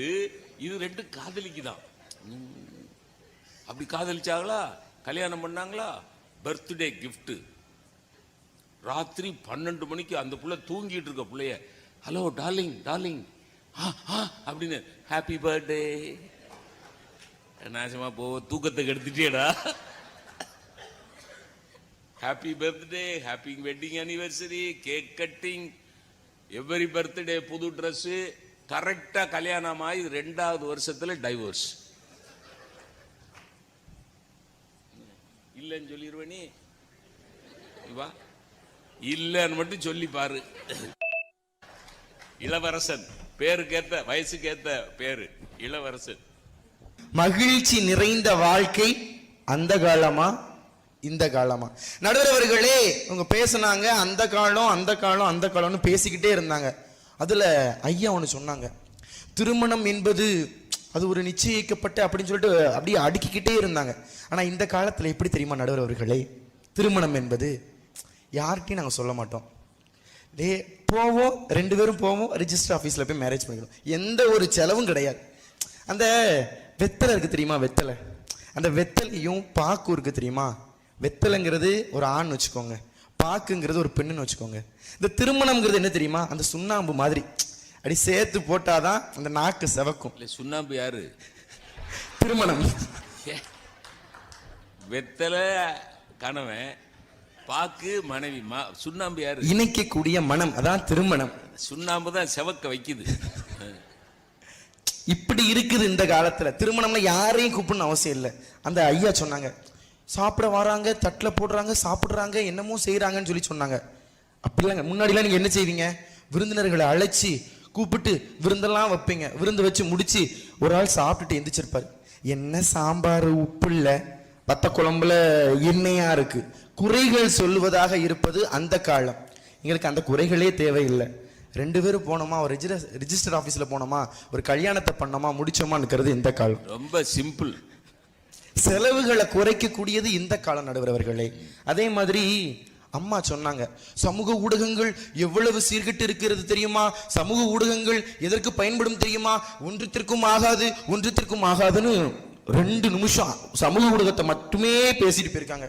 நடுவர் அவர்களே, நீங்க பேசும்போது அறிமுகப்படுத்தும் போது கூட சொன்னீங்க, அம்மா யூடியூப் சேனல் வச்சிருக்காங்க, யூடியூப் சேனல்ல ஆன்மீகம் சார்ந்த கருத்துக்களை போட்டிருக்காங்க, அதுல அம்மாவை பார்த்து தெரிஞ்சுக்கோங்கன்னு நடுவர் அவர்களே நீங்க தான் சொன்னீங்க. இந்த காலம் என்பது சமூக ஊடகங்களின் மூலமாக வாய்ப்புகளை பயன்படுத்தி ஒவ்வொருவரும் மேலே வரக்கூடிய காலமாக இருப்பது இந்த காலம். நடுவர்களே, அந்த காலத்துல பெண்கள்லாம் எப்படி இருக்கணும்னு ஐயா சொன்னார். பெண்கள்லாம் அப்படி குனிஞ்ச தலை நிமிராம இருப்பாங்களாம். கல்யாணம் எப்படி பண்ணுவாங்க தெரியுமா நடுவர்களே, பிள்ளைக்கு 18 வயசா இருக்கும், 18 வயசு 16 வயசா இருக்கும். மாப்பிள்ளைய பார்த்தீங்கன்னு வச்சுக்கோங்களேன், அவர் சித்தப்பா வயசு இருக்கும். சித்தப்பா வயசுல இருக்கக்கூடிய பையனை கூப்பிட்டு வச்சு கல்யாணம் பண்ணி வச்சிருவாங்க. அந்த பொண்ணை பார்க்க சொல்லுவாங்க, ஏம்மா மாப்பிள்ளைய பாருமா அப்படின்னு சொல்லி சொன்னோன்னு வச்சுக்கோங்களேன். இப்படி எட்டி பார்க்கும், எட்டி பார்த்து பதட்டத்துல கீழே குனியும். கீழே குனிஞ்சோடனே அவங்க என்ன நினைப்பாங்க, வெக்கப்பட்டுச்சு போல பிள்ளை, சம்மதிச்சிருச்சு, கல்யாணத்தை பண்ணி வச்சிரும் கழுதைய அப்படின்னு சொல்லிட்டு அந்த பிள்ளை பதட்டத்துல கீழே குனிஞ்சிருக்கும். இந்த மாதிரி விருப்பமே இல்லாம செய்யப்பட்டதுதான் அந்த காலங்கள். ஆனால் இரு மனங்கள் இணைந்து செய்வதுதான் இந்த காலத்துல திருமணங்களாக இருக்கு நடுவர் அவர்களே. சரி, அதை விடுங்க. இந்த காலம் எல்லாம் வேஸ்ட், இந்த காலம் எல்லாம் வேஸ்ட்னு பேசிட்டு போனாங்க தெரியுமா? வர்ற வழியில சங்கரங்கோயில இருந்து வந்திருக்காங்க. சங்கரங்கோயில்ல பஸ் வரலையாம். எதுல வந்தாங்கன்னு கேளுங்க, மகிழுந்துல வந்திருக்காங்க. ஏசி போட்டு கார்ல ஜம்முன்னு வந்திருக்காங்க. ஏன் மாட்டு வண்டியில வர வேண்டியதானே? அந்த காலம்னு பேசுனீங்கல்ல, மாட்டு வண்டி அமர்த்தி 6 மணிக்கு சங்கரங்கோயில கிளம்புனீங்கன்னா இங்க வர்றதுக்கு எத்தனை மணி ஆகும்? மறுநாள் காலையில வருவீங்க. அப்படியே மாட்டு வண்டியில வர வேண்டியதானே? அந்த காலம்னு பேசலாம். ஒரு சிலாகிப்பு தான், எல்லாமே ஒரு சிலாகிப்பு தானே தவிர நடைமுறைக்கு எது ஒத்து வரும்னு ஒண்ணு இருக்குல்ல நடுவர் அவர்களே.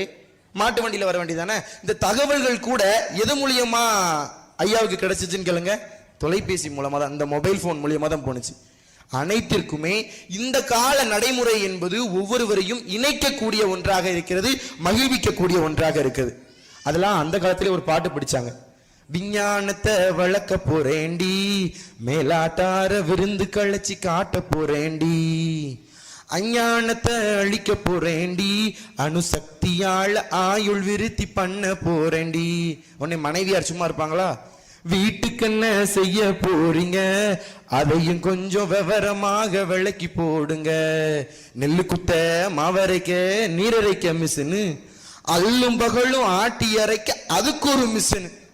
எல்லா மிஷினும் கேட்டது அந்த காலம்.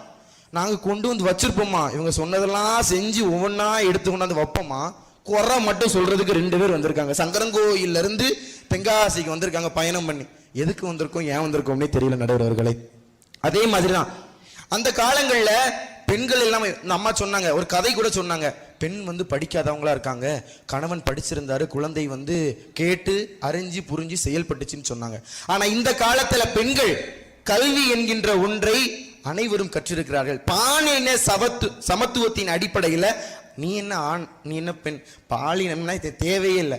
கல்வி என்பது அடிப்படை உரிமை, அனைவரும் கற்றுவிட வேண்டும் என்பதற்காக இந்த காலத்துல சரிநிகர் சமமா உட்கார்ந்து இருக்காங்களே, இதுவல்லவா இந்த காலம். ஆனா அந்த காலத்துல இப்படி உட்கார முடியுமா நடுவர் அவர்களே? இப்படி உட்கார முடியுமா? நிக்கவே முடியாது. அப்புறம் எப்படி உட்கார்றது? அப்படி கேளுங்க. அந்த மாதிரியான சூழல்கள்லாம் இருந்தது அந்த காலம். ஆனா கல்வி என்கின்ற ஒன்றை வைத்துக்கொண்டு வேற்றுமை தெரிந்த மேல்பாலுள்ளும் கீழ்பால் ஒருவன் கற்பின் அவன் கண் படுமே என்கின்ற வார்த்தைக்கு இணங்க கல்வி ஒருவரை உயர்த்தும் நடுவர் அவர்களே. அதனைத்தான் இந்த காலம் செய்து கொண்டிருக்கிறது. பேசா பொருளை பேச நான் துணிந்தேன் என்ற வாக்குக்கு இணங்க பெண்கள் எல்லாம் பேசிக்கொண்டுதான் இருக்கிறார்கள். உள்ளே ஒரு புத்தகம் இருக்கிறது, கழிவறை இருக்கை என்கின்ற ஒரு புத்தகம், லதா அவர்கள் எழுதியது. ஒரு ஆணும் பெண்ணுக்குமான உறவு எவ்வாறு இருக்க வேண்டும் என்பதனை பல்வேறு கட்டுரைகளாக வடிவமைத்து தந்திருக்கிறார்கள். இந்த புத்தகங்கள் எல்லாம் வெளிப்படுத்துகிறது அல்லவா பெண்ணுக்கும் ஆணுக்குமான உறவு எவ்வாறு இருக்க வேண்டும் என்று. இதுவல்லவா சுதந்திரம், இதுவல்லவா சமத்துவம். இதைத்தான் தருகிறது இந்த காலம். அதுலயும் சரி, ஏதோ ஒரு ஊர்ல ஏதோ ஒரு பெண் எழுதின புத்தகத்தை சொல்லிட்டேன்னு சொல்லலாம். இது பொதுகி புத்தக திருவிழா 4வது திருவிழா. இந்த ஊர் பகுதியை சார்ந்த ஒரு பெண் எழுதியிருக்காங்க நடுவர் அவர்களே. இந்த இருக்கு ஐயாபுரம், எட்டி உளுந்தா போயிடலாம். அந்த ஐயாபுரத்துல இருந்து இந்துமதின்னு ஒருத்தவங்க ஒரு அருமையான கவிதை எழுதியிருக்கிறாங்க. புத்தகத்தின் பெயர் உக்கிர கவிச்சி.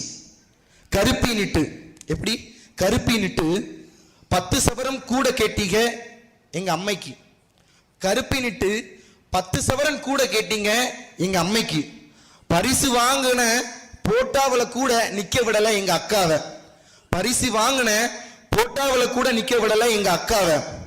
அட ஒரு கருப்பு சட்டை போட விட்டீங்களா என்ன? என்னைக்கும் எங்களை விடாத கருப்பை யாருக்காக நாங்க விடணும்?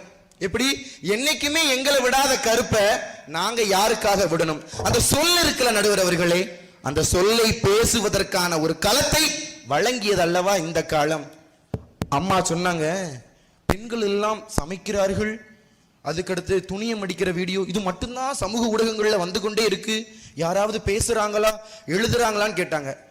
கல் உடைப்பவரின் மகன் இன்று கலெக்டர் ஆகிறார், மணல் அள்ளுபவரின் மகன் இன்று மருத்துவராகிறார். இதுவல்லவா சமத்துவம், இதுவல்லவா இன்றைய காலகட்டத்தினுடைய வெற்றி. நடுவர் அவர்களே, சாதிகளால் சகதிமேடாய் கிடந்த இந்த சமுதாயத்தை மாற்றி ஒவ்வொரு நிகழ்வுகளாக தொடர்ந்து வெற்றி பயணத்தை கொண்டு செல்கிறது அல்லவா இந்த காலம். நடுவர் அவர்களே, அந்த காலத்துல அந்த மாதிரி புத்தக திருவிழாங்கள் இந்த மாதிரிலாம் அரங்கங்கள்லாம் அமைச்சு நடக்குமா நடுவர் அவர்களே? ஒன்றும் கிடையாது. அறிவு களஞ்சியங்களை வாரி வழங்கக்கூடிய ஒரு நிகழ்வாக இது நடந்துகிட்டு இருக்கு. 10 நாள் நிகழ்வு. ஒவ்வொரு நிகழ்வுகளிலும் ஒவ்வொரு அறிஞர்களை கூட்டு கொண்டு அந்த நிப்பாட்டி மேடையில் அமர வச்சு அவர்களுக்கு தெரிந்த கருத்துக்களை எல்லாம் மக்களிடையே கொண்டு சேர்க்க வேண்டும் என்ற ஒரு உயரிய நோக்கத்தில் இன்றைய காலகட்டங்களில் நடத்தி கொண்டிருக்கிறது. அதைத்தான் சொல்வார்கள், ஆர்த்த சபை 100 சபைன்னு ஒன்று இருந்துச்சுன்னா 100 தான் வருவாங்க. 1000 புலவர். 1000 பேர் இருந்தாங்கன்னா அதுல ஒரு ஆள் தான் புலவரா இருப்பாரு. ஆர்த்த சபை 100 1000 புலவர். வார்த்தை 10,000 வாய்க்குமே. பூத்த குழல் தண்டாமரை திருவே தாதா கோடிக்கும் ஒருவர் தான் வள்ளல்களாக இருப்பார்கள் என்று கூறினார்கள். இதுவெல்லாம் ஒரு முக்கியமான களங்கள். வள்ளல் என்பது பொருளை கொடுப்பது மட்டுமல்ல, வள்ளலின் தன்மை. இது போன்ற அறிவு சார்ந்த களஞ்சியங்களை எடுத்து மக்களிடையே கொண்டு சேர்ப்பதும் ஒரு உன்னதமான வள்ளல் தன்மை தான். ஆகவே நடுவர் அவர்களே, இதுவல்லவா வள்ளல் தன்மை. சரி நடுவர் அவர்களே, அந்த காலத்தை குறிப்பிட்டே பேசிக்கிட்டே இருந்தாங்க. இந்த காலத்துல எத்தனை உதவிகள் செய்யறாங்க. திருமணம் பேசிக்கிட்டே இருந்தாங்க. திருமணம்லாம் 2 மனங்கள் சேர்ந்து ரிஜிஸ்டர் ஆபீஸ்ல போய் பண்றான்னு கூட சொல்லிட்டேன். பண்ணி முடிச்சுட்டு ஏதாவது ஒரு ஆசிரமத்துக்கு போறாங்க. ஆசிரமத்துக்கு போயிட்டு அங்க இருக்கக்கூடிய குழந்தைகளாக இருக்கட்டும், முதியவர்களுக்காக இருக்கட்டும், போய் உணவிட்டு அந்த மகிழ்ச்சியை உணரக்கூடிய காலமாக இருப்பது இந்த காலமாக இருக்குது நடுவர் அவர்களே. அதோடு மட்டும் நின்று விடவில்லை. நம்ம அடுப்பு ஊதுகின்ற பெண்களுக்கெல்லாம் படிப்பதற்கு கேட்டுக்கொண்டிருந்த காலத்தை விட்டு கரண்டி எல்லாம் புடிங்கிட்டு, இந்தாங்க புத்தகத்தை படிங்க, ஆணாக இருக்கட்டும் பெண்ணாக இருக்கட்டும், நீங்க படிச்சு மேல வாங்க. சிகரம் என்பது அடுத்தவர்களுடைய உயரத்தை தொடுவதல்ல. எப்படி? சிகரம் என்பது அடுத்தவர்கள் யாரோ ஒரு ஆள் தொட்டுட்டு போயிட்டார் அந்த வசரத்தை, அதை போய் தொடுறதல்ல சிகரம் தொடுவது. உன்னினுடைய, அதாவது ஒவ்வொரு தனிநபருடைய உயரத்தை தொடுவதுதான் சிகரம் தொடுவது என்று விளக்கிக் கொள்ளுகின்ற அளவிற்கு செயல்படுவதுதான் இந்த காலகட்டத்தில் இருக்கிறது. மாணவர்களிடையே தொடர்ந்து தமிழ் சார்ந்த இலக்கியம் சார்ந்த துறைகளில் அரசும் அரசு சார்ந்த அலுவலர்களும் தொடர்ந்து பணியாற்றி கொண்டே இருக்கிறார்கள். மாணவர்களிடையே இவங்க சொன்னாங்க, இப்பமெல்லாம் திருக்குறள் தெரியலையா, கம்பராமாயணம் தெரியலையா, சிலப்பதிகாரம் தெரியலையா, இலக்கியங்களே மாணவர்களுக்கு தெரியலங்கிற ஒரு பொய்யான குற்றச்சாட்டை வச்சிருக்காங்க.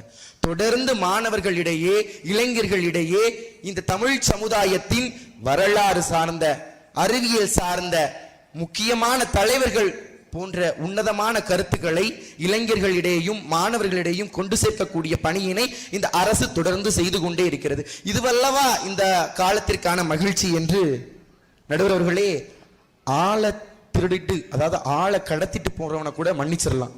இந்த காலத்தை கடத்துறாங்க தெரியுமா, அவங்கள மட்டும் மன்னிக்கவே கூடாது. கால நேரம் கருதி காலத்தை கருத்தில் கொண்டு சொன்னா பெண்கள் எல்லாம் சொன்னா கேட்டுட்டு அமைதியா போகணுங்கிறதெல்லாம் அந்த காலம். முதல்ல பெண்களை கைவிப்பதே ஒரே ஒரு சொல்லால் தான். என்ன சொல் தெரியுமா? நடத்தையில் கை வைப்பார்கள்.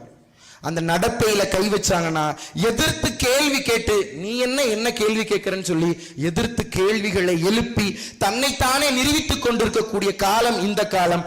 ஆகவே மகிழ்ச்சியும் மன நிம்மதியும் மன நிறைவையும் தருவது இந்த காலமே சொல்லிக் தேடிச்சோறு நிதம் தின்று பல சின்னஞ்சிறு கதைகள் பேசி மனம் வாடி துன்பமிக உழன்று பிறர் வாட பல செயல்கள் புரிந்து நடை கூடி கிளப்பருவம் மீதி கொடுங்கூற்றுக்கு இறை என பின் மாயும் பல வேடிக்கை மனிதரை போல நானும் வீழ்வேன் என்று நினைத்தாயோ, வல்லமை தாராயோ இந்த மானுடம் பயனுறவை என்னும் மகாகவி பாரதியின் சரஸ்வதி வணக்கத்தை முன்வைத்து வாழ்ந்து கொண்டிருக்கிறார்கள் இன்றைய கால மனிதர்கள் என்று கூறி மன நிறைவு தருவது இன்றைய காலமே என்று கூறி விடைபெறுகிறேன். நன்றி, வணக்கம். அன்பில் சிறந்த தவமில்லை, அன்புடையார் இன்புற்று வாழ்தல் இயல்பு. தம்பி இளவரசன் பேசுற போது சுத்தி கல்யாணம் அதெல்லாம் பந்தல்லாம் போட வேணாம், ஜமையெல்லாம் வேண்டாம், ஏதோ அவங்க அம்மா அப்பாவுக்கு ஏதோ சொல்றான், ஏதோ சூசகமா ஒரு செய்தி சொல்றான், எல்லாம் செலவுலாம் வேண்டாம், நேர ரெஜிஸ்டர் ஆபீஸ் போயிட வேண்டியதுதான். நீங்க வந்தா வாங்க, வராட்டி போங்க. Your presence is not needed. நான் பார்த்துக்கிறேன் அவளை. அதான் திரும்ப திரும்ப சுத்தி சுத்தி சுத்தி சுத்தி கல்யாணம் கல்யாணம். அது ரைட், அவன் வயசுக்கு ஓகே. அவன் சொல்ல சொல்ல சொல்ல சொல்ல எனக்கு வேக்காலம் ஆகிக்கிட்டே இருக்கு. கல்யாணம் கல்யாணம் கல்யாணம். தீர்ப்பை கேட்டுட்டு போகணும். ஏன்னா இன்றைய நீதிமன்றங்கள் விசித்திரமான பல வழக்குகளை சந்திக்கின்றன. நாய்க்கு சோறு வைக்கலாமா, வைக்கக்கூடாதா? மலையில தீபம் ஏத்தலாமா, ஏத்தக்கூடாதா? இந்த ஒரு வழக்கு தான் வரல. வக்கீல் கல்யாணம் பண்ணிக்கலாமா, கூடாதா? அது அதுக்கு ஒரு நீதிபதி தீர்ப்பு சொல்லுவார். நானே கல்யாணம் பண்ணிக்கிடாத போது வக்கீல் என்ன கல்யாணம் பண்றது? அதை தீர்ப்பை கேட்கணும்னு உட்கார்ந்துருக்கீங்க பாருங்க. அதுக்காக ரொம்ப ரொம்ப சுருக்கமாக சொல்லிடுறேன். வேக வேகமா. அந்த காலத்தில் கூட்டு குடும்ப அமைப்பு இருந்தது. இன்னைக்கு அது நியூக்ளியர் ஃபேமிலி ஆயிடுச்சு. அப்படி கம்பேர் பண்ணிட்டே போவோம். ஒரு 5 நிமிஷத்தில் முடிச்சிடலாம். கூட்டு குடும்ப வாழ்க்கையில் இருந்த மகிழ்ச்சி நியூக்ளியர் ஃபேமிலியில் 2 பேரும் வேலைக்கு போற வீட்டில் இருக்கா? கேள்வி 1. 2 பேரும் போத் எம்ப்ளாய்டு. அம்மாவும் அப்பாவும் வர்ற வரைக்கும் பிள்ளைங்க ஸ்கூல்ல இருந்து திருநெல்வேலியில் உட்கார்ந்துருக்கு. சில வீடுகளில் ஆயா தான் ஃபுல் இன்சார்ஜ். ஆயா ஷெரிலாக்கு பாலில் போட்டு ஆயா குடிச்சுக்கிட்டு இருக்கா. இது குழந்தைக்கு வாங்கி பசிக்கையில் குடுன்னு கொடுத்துட்டு இவ 2 பேரும் வேலைக்கு போயிட்டாவளா. இவன் ஷெரிலாக்க ஆயா கலக்கி அவ குடிச்சு புஷ்டியா இருக்கா ஆயா. கூட்டு குடும்ப வாழ்க்கையில ஒருத்தர் ஒருத்தர் கேலி பண்ணிக்கிட்டு மதினி சொன்னீல சொன்னார, மதினி அண்ணி. மதினிங்கிற வார்த்தைக்கு அர்த்தம் என்ன தெரியுமா? என் தாயார் காலமாயிட்டானா எனக்கு அடுத்த மாதா நீங்கிறது தான் மதினி. அதான் அர்த்தம். எனக்கு நீ தான் அம்மா, என் அண்ணன் பஞ்சாதி தான் எனக்கு அம்மா, மாதா நீங்கிறது தான் மதினி. ஒருத்தருக்கு ஒருத்தர் கேலி பண்ணிட்டு எங்க மைனிலாம் என்ன எப்படி கேலி பண்ணிடுவா? எங்க அம்மாட்ட கேட்பா, எங்க அத்தை குழந்தை பள்ளிக்கூடத்துக்கு போயில கருப்பு சாந்து போட்டு வைப்பீங்கல்ல, எப்படி? நாங்கள் பள்ளிக்கூடத்துக்கு போயில என் மேலே திருஷ்டி பட்டுறப்படாதான், அதுக்காக சிரட்டையில் கருப்பு சாந்த கரைச்சி இங்கே. எங்க ஐயா என்ன சொல்லியிருப்பாரு? மொத்தத்துக்கே அவன் போனாலே போதுமே, திருஷ்டி படாதே, அப்புறம் என்ன கருப்பு சாந்து? ஒரு பொங்கல் அன்னைக்கு, ஒரு தீபாவளி அன்னைக்கு எல்லாருமா சேர்ந்து உட்கார்ந்து சாப்பிட்டு அவனுக்கு கொஞ்சம் அதை அவன் பரமசிவத்துக்கு அவியல் பிடிக்கும்ல, கூட கொஞ்சம் வைய, கூட கொஞ்சம் வை, என்ன இமிக்கி இமிக்கி வைக்க, நல்லா வை, பார்த்து சாப்பிடுங்க குழந்தனார, விக்கிக்கிட போகுது. 5 நாள் பட்டினியா கிடந்த மாதிரி சாப்பிடுறீங்க, மெதுவா சாப்பிடுங்க, நிதானமா சாப்பிடுங்க, ஒரு பேச்சும் கிடையாது. இப்போ அது 7:30 மணிக்கு செத்த சவமா வருது. எது? பொஞ்சாதி. 8:15 மணிக்கு இவன் சாக போற சவமா வாரான். இதுல 2 பேரும் என்னத்தை பேச, என்னத்தை கலந்து உரையாட, என்னத்தை கலக்க, புரியுதா? இது குடும்பம். 2 கட்சிக்காரங்களும் பெண் விடுதலையை பத்தி பேசினாங்க. அப்படித்தானே பேசணும். 2 கட்சிக்காரங்களும், இந்த அம்மாவும் பேசுறாங்க, நம்ம தம்பி இளவரசனும் பேசினான். பெண் விடுதலை அன்னைக்கு எப்படி இருந்தது, இன்னைக்கு எப்படி இருக்குது? இன்னைக்கு உடன்கட்டை ஏற முடியுமா? இன்னைக்கும் சிலவே சொல்லிக்கிட்டாலே தான். உடன்கட்டை ஏறுவது என்பதுதான் நம்முடைய தர்ம சாஸ்திரம். உன் முண்டாட்டிட்ட சொல்லு. என்ன சார், செருப்பால் அடிப்பா.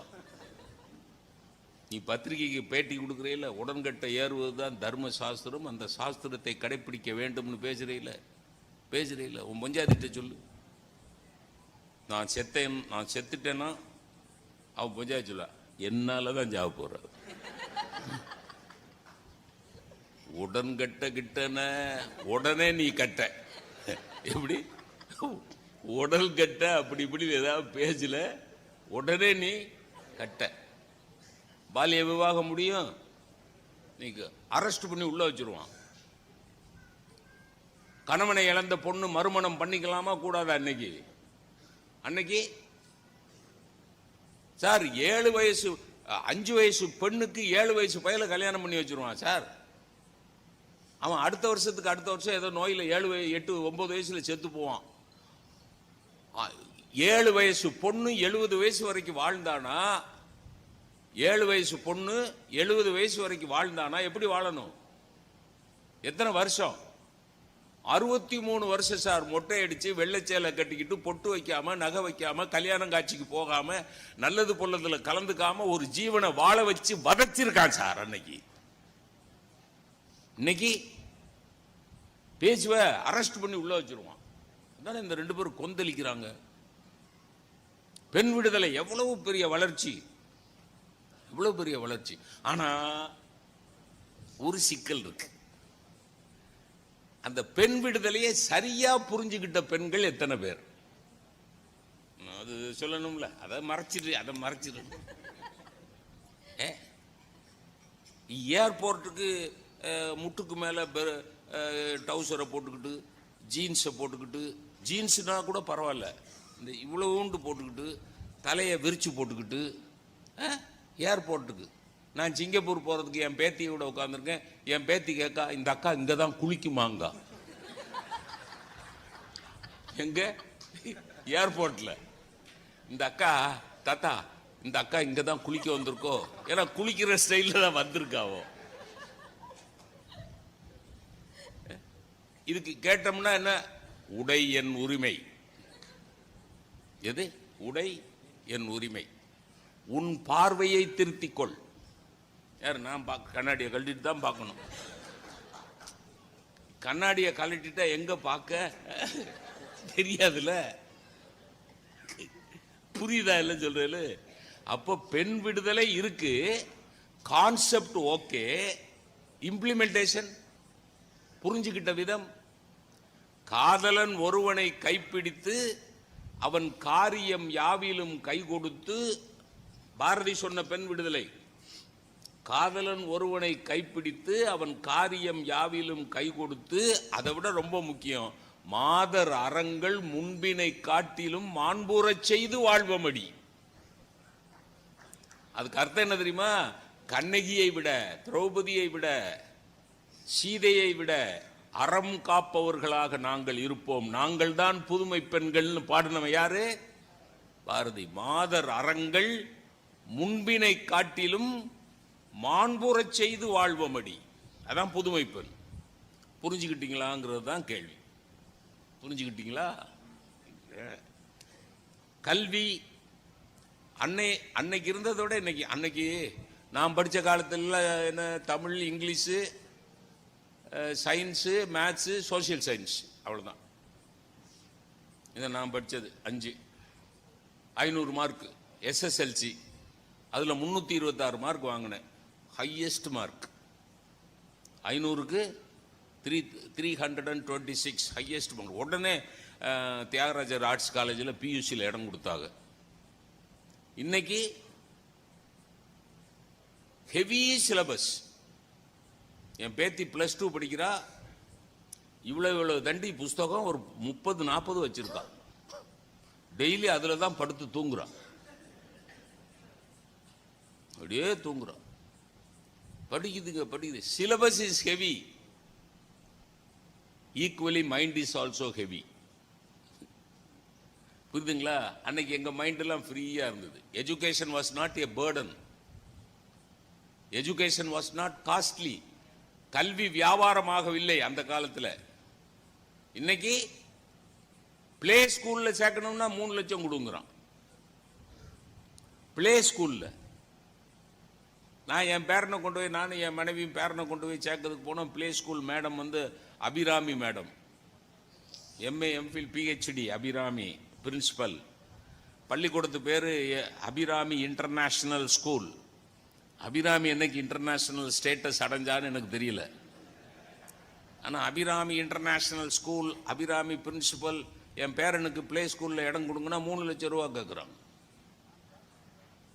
என் பஞ்சாயத்து என்ன சொன்னாங்க, என் மனைவி என்ன சொன்னாங்க, எங்க அபிராமி ஸ்கூலு, அபிராமி மேடம். உங்களுக்கு அபிராமி அந்தாதி தெரியும்ல, அதுலேருந்து ஒரு அபிராமி அந்தாதியை விடுங்க, இடம் கிடைச்சாலும் கிடைச்சிடும். நான் உடனே ஆத்தாளை எங்கள் அபிராம வல்லியை அண்டமெல்லாம் பூத்தாளை மாதுளம்பூ நிறத்தாளை பூயடங்க காத்தாளை அங்குச பாசாங்குசமும் கரும்பு மங்கை சேர்த்தாளை முக்கண்ணியை, யார பிரின்சிபல, முக்கண்ணியை தொழுவார்க்கு ஒரு தீங்கில்லையேன்னு வாட்ச்மேன் உள்ள வந்த அந்த லூசு பையில வெளியே தள்ளு. யார்? MA MPhil PhD head of the department of English.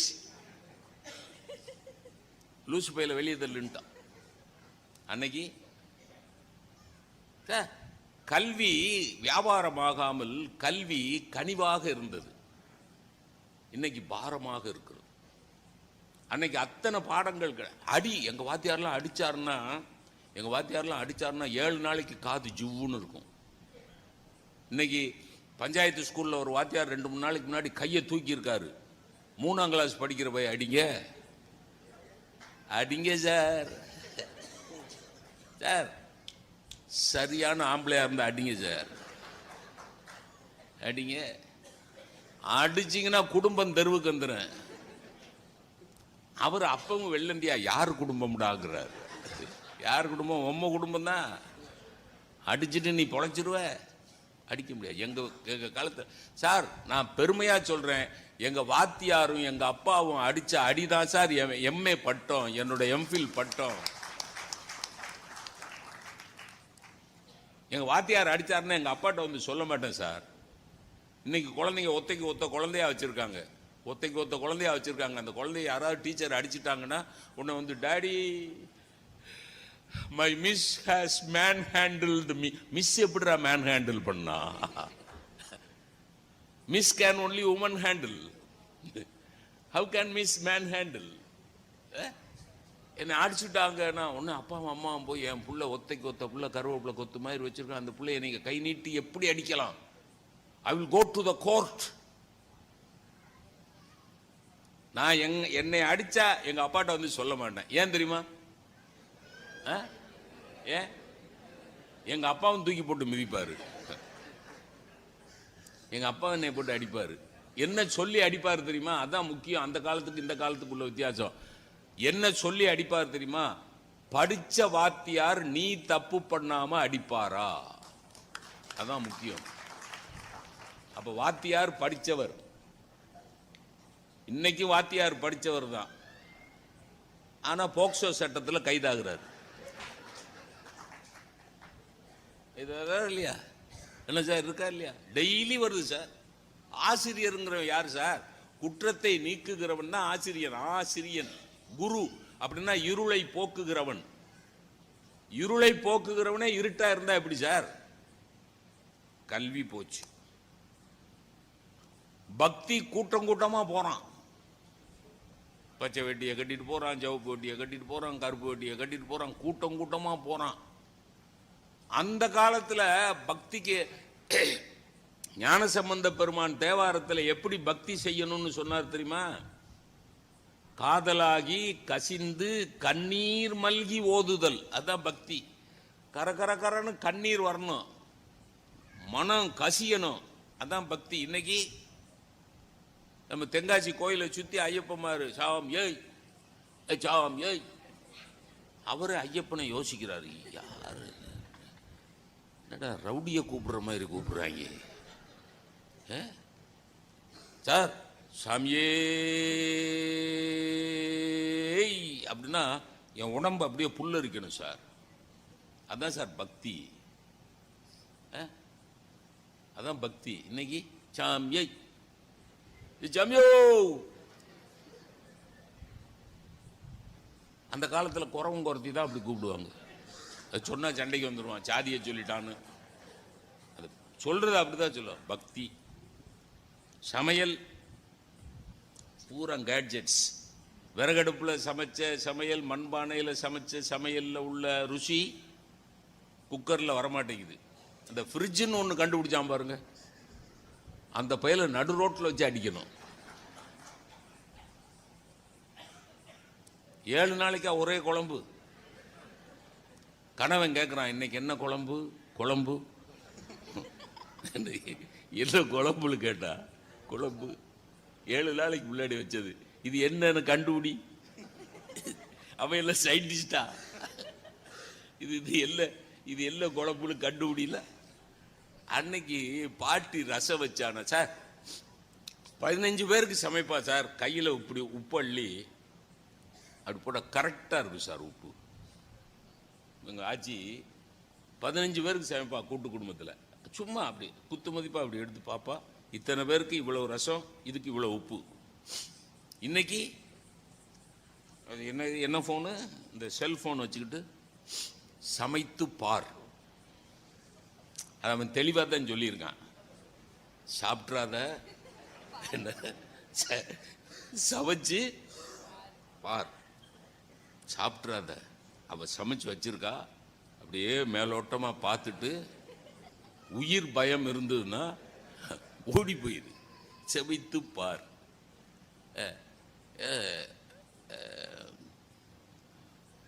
தண்ணீரை ஊற்றவும் ஊற்றியாச்சு, பருப்பை போடவும் போட்டாச்சு, அரிசியை போடவும் போட்டாச்சு. 15 நிமிடம் கொதிக்க விடவும் கொதிக்க விட்டாச்சு. பொங்கல் ரெடி ஆக மாட்டேங்குது. ஒன்று அத்தைக்கு மாமியாருக்கு ஃபோன், அத்தை நீங்கள் சொன்ன மாதிரி புத்தகத்தை பார்த்து பார்த்து போட்டதே, இன்னும் பொங்கல் வேகவே மாட்டேங்குது அத்தை. ஏன்னா அடுப்பை பற்ற வச்சா தானே. ஏன்னா அதில் அந்த புத்தகத்தில் அடுப்பை பற்ற வைக்கணும்னு வரி இல்லை. இது இந்த காலம் பிரயோஜனம் இல்லாமல் போச்சு. ஒரு தீபாவளி பொங்கல் இதை சொல்லி நிறைவு பண்ணுறேன். தீபாவளி பொங்கல்னா எவ்வளவு கிக்கு சார் அந்த காலத்தில். ஏன்னா அப்போ மட்டும்தான் சார் புது ட்ரெஸ் வாங்கி கொடுப்பாருங்க ஐயா. இன்னைக்கு மாசத்துக்கு ஒன்று. எனக்கு பர்த்டேனாலும் என் மனைவிக்கு சேலை, என் பிள்ளைக்கு பர்த்டேனாலும் என் மனைவிக்கு சேலை, அவளுக்கு பர்த்டேனாலும் 2 சேலை. அப்புறம் தீபாவளி அன்னைக்கு புது சேலையில் என்ன கிக்கு இருக்கும்? புரியுதா என்ன சொல்றேன்னு? புரியுதுங்களா? அன்னைக்கு தீபாவளி அன்னைக்கு மட்டும்தான் ஒரு சேலை, கிக்கு, சந்தோஷம். அந்த சேலையை தேர்ந்தெடுக்கிறதுக்கான சந்தோஷம். ஒரு ரேடியோ, இன்னைக்கு டிவி வந்துச்சு, அம்மா சொன்னாங்களே டிவி வந்துருச்சு. ஒரு ரேடியோ பெட்டியில் கிடைச்ச சந்தோஷம் இன்னைக்கு டிவியில் கிடைக்குதா சார்? எங்க வீட்டில் எங்க அப்பா கொண்டாந்து ஒரு பிலிப்ஸ் ரேடியோ வாங்கி வச்சார் சார். காலங்காத்தால எந்திரிச்சு உட்காந்து அந்த சுவிட்சை போட்டுட்டு அதுல மேஜிக் ஐன்னு ஒன்று இருக்கும், பச்சை கலர்ல மெதுவா லைட் வரும். அவனுக்கெல்லாம் தெரியாது, மண்டே ஆட்டாது, தெரிஞ்ச மாதிரி மண்டே ஆட்டக்கூடாது. நீ என்னைக்கு ரேடியோ பார்த்த? மேஜிக் ஐ அப்படின்னு அந்த பச்சை லைட் அப்படி மெதுவா வரும். அது முழுசா வர்ற போது ஒரு சந்தோஷம் வரும் பாருங்க. எம்ஏ பாஸ் பண்ண போது கூட அவ்வளவு சந்தோஷம் வரல சார்.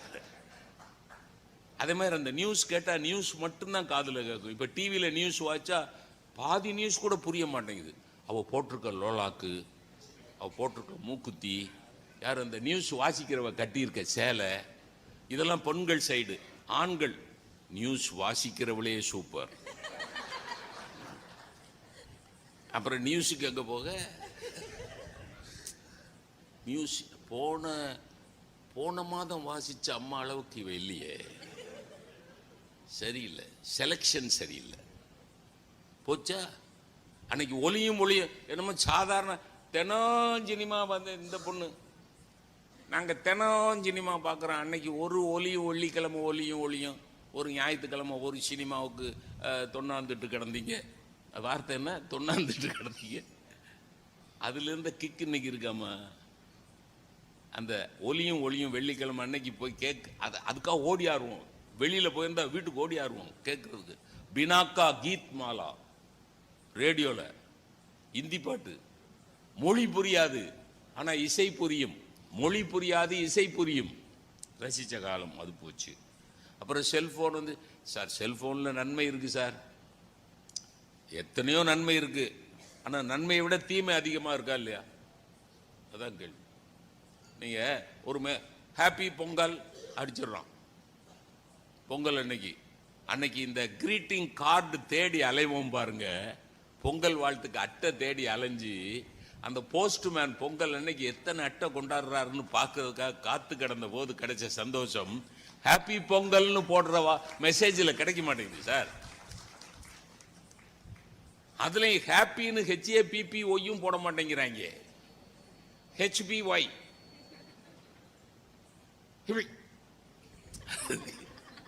ஹாப்பி கிடையாது, பொங்கல். அப்படிங்கிற நேரத்தில் பிடிச்சிடுறாங்க. அன்னைக்கு பொண்கள்லாம் மார்கழி மாதம் பொங்கல் அன்னைக்கு வீடெல்லாம் கோலம் போடுறது, வாசலில் பெண்கள்லாம் உட்காந்து கோலம் போடுறது, ஒவ்வொரு வீட்டு வாசல்லையும் என்ன கோலம் போட்டிருக்காங்கன்னு போய் பார்க்கறது. நாங்கள் சின்ன பிள்ளையா இருக்கையில் எந்த வீட்டு வாசலில் வெடி அதிகமாக வெடிச்சு குப்பை அதிகமாக கிடக்குன்னு போய் பார்த்தது. நீங்கள் எல்லாம் போச்சு. ஒரு லெட்டர் எழுதுறதுல இருந்த சந்தோஷம் செல்ஃபோனில் மெசேஜ் போடுறதுல கிடையாதுங்க. அதுவும் இந்த ரீஃபில் பேனா விட்டுருங்க, இங்கு பேனால லெட்டர் எழுதுவாங்க பாருங்க, அது ஒரு சந்தோஷமான உணர்வு பரிமாற்றம் சார். மெட்ராஸில் படிக்கிற பையன் தென்காசியில் அம்மா இருக்கா, தென்காசியில் இருக்கிற அம்மாவுக்கு மெட்ராஸில் படிக்கிற பையன் கடிதம் எழுதுறான் இங்கு பேனாவை வச்சு. அம்மா படிக்கிற போது என் புள்ள அழுதுகிட்டே எழுதியிருக்கான் கடிதம். எப்படி கண்டுபிடிச்சா? எப்படி கண்டுபிடிச்சா? அம்மாவை நினைச்சு அழுதுகிட்டே எழுதியிருக்காயா. அந்த கண்ணீர் பட்டு இங்கு பேனாவுடைய எழுத்து 2 அழிஞ்சிருக்கு. என் புள்ள என்னை நினைச்சு அழுதுகிட்டே. ரீஃபில் பேனா இங்கு அழியாது சார், அழியாது. இங்கு அழியாது, அங்க பாசம் அழியாது. இங்க இங்கு அழியாது இந்த காலத்துல, அன்னைக்கு பாசம் அழியாது. இதெல்லாம் சிந்திச்சு நிறைய மருத்துவம் அது இது கழுத எல்லாம் முடிங்க, பேசிட்டே இருக்கலாம். காதல் நீ நம்ம சொன்ன காதல். சங்க காலத்துல ஒரு பாட்டு, காதலன் காதலிய கட்டி பிடிக்க போறான். காதலி சொல்றா எங்க அக்கா இருக்கா, இங்க வேண்டாம், வேற இடத்துக்கு போயிடுவோம் அப்படிங்க. அவன் சுத்தி சுத்தி பார்க்கணும். அன்னைக்கு இருந்து அந்த பேரும் அப்படித்தான் இருந்திருக்கான். ஆம்பளைய சுத்தி சுத்தி பார்க்க அக்காவையும் காணும் பக்காவையும் காணும். எங்க அக்கா இல்லை வா. அப்ப சொன்ன ஒரு பாட்டு எழுதுறான், பாட்டு வரிங்க ஆகும் இல்லை. ஒரு புன்னை மரம் நிக்குது. அந்த பொண்ணு சொல்றா, நான் பிறக்கிறதுக்கு முன்னாடி எங்க அம்மா நட்டு வச்சது இந்த புன்னை மரம். இந்த புன்னை மரம் வளர்ந்து நிக்குது. உறவு முறையில் பார்த்தா எங்க அம்மா முதல்ல பெத்து வளர்த்தது இந்த புன்னை மரத்தை தான். அதனால இந்த புன்னை மரம் என் அக்கா முறை. இந்த புன்னை மரத்துக்கு பக்கத்துல இருந்து கட்டி பிடிக்க வேணான்னு சொன்னது அந்த கால காதல். இன்னைக்கு நான் சொன்னல, கத்திரி வெயில்ல கழுத எரும மாட்டை விட சூடு சொல்ற இல்லாம எல்லாம் முடிஞ்சு. சரி, இப்போ இப்படி சொல்லி முடிப்போம். 4வே வந்துருச்சுல. 4வே வந்த உடனே என்ன ஆயிடுச்சு? தூரம் சுருங்கவில்லை, நேரம் சுருங்கி விட்டது. பயண தூரம் சுருங்கவில்லை, அதே 500 கிலோமீட்டர் தான். ஆனா ஒரு காலத்துல 12 மணி நேரம் போன பிரயாணம் இன்னைக்கு 5 மணி நேரத்தில் போயிடுறோம். ஆனா பஸ்ஸோ காரோ ஊர் ஊரா உள்ளுக்குள்ள போய் போனோம்ல 4வே வர்றதுக்கு முன்னாடி. அப்போ ஒரு சந்தோஷம் கிடைச்சது தெரியுமா? ஒரு பஸ் ஸ்டாண்டுக்குள்ள போகையில முறக்க முறக்க முறக்க முறக்க முறக்க முறக்க என்ன கிக்கு தெரியுமா? அது அந்த அந்த பஸ் வழியா தலையை விட்டானே ஒரு முறுக்குடனே பெண்களுக்கு போ போ போ போ போ போ போ போ. அதை விட நான் சிவகாசியில் வேலை பார்க்குறேன். வேலை பார்க்கையில் சிவகாசினே சொல்ல மாட்டாயா அந்த கண்டக்டரு. வாசலில் நின்றுட்டு பீடியை பற்ற வச்சுட்டு செவாச்சே செவாச்சே செவாச்சே. மதுரையில் போனீங்கன்னா மய மய மய. மெட்ராஸில் சொன்னால் எல்லாரும் கொடை விரிச்சிருவோம். ஏன்னா மெட்ராஸில் மயன்னா மழைன்னு அர்த்தம். இவன் மைய மைய மைய மையம்மா. இன்னைக்கு ஏறி உட்கார்றான், நேர கொண்டு ஒன்றும் கிடையாது. சரி, அதை விட இன்னும் ஒன்று சொல்லி முடிச்சிடுறேன். இந்த மின்சாரம் இருக்குல்ல, இது பெரிய வசதின்னு நம்ம பேசணும்ல. நாங்கள் சின்ன பிள்ளையா இருக்கையில் தெருவில் 7 மணி 7:30 மணிக்கு விளையாடிக்கிட்டு கிடப்போம். ஒரு 10 பிள்ளைகள் தெரு பிள்ளைய பூரா. தெருவில் கரண்ட் டகார்னு ஆஃப் ஆகும். கரண்ட் கட் ஆனோன்னா இருட்டாயிரும். ஓன்னு கத்தி விளையாடிக்கிட்டு இருந்த நாங்கள் பாட்டில் அமைதியாக உட்கார்ந்துருப்போம் ஒரு இடத்துல. இருட்டில் விளையாட முடியாதுல்ல.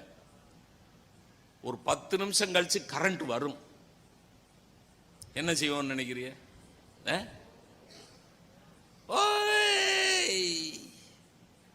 கரண்ட் வந்தா அவ்வளவு சந்தோஷம். இன்னைக்கு வசதி பெருகி போச்சு.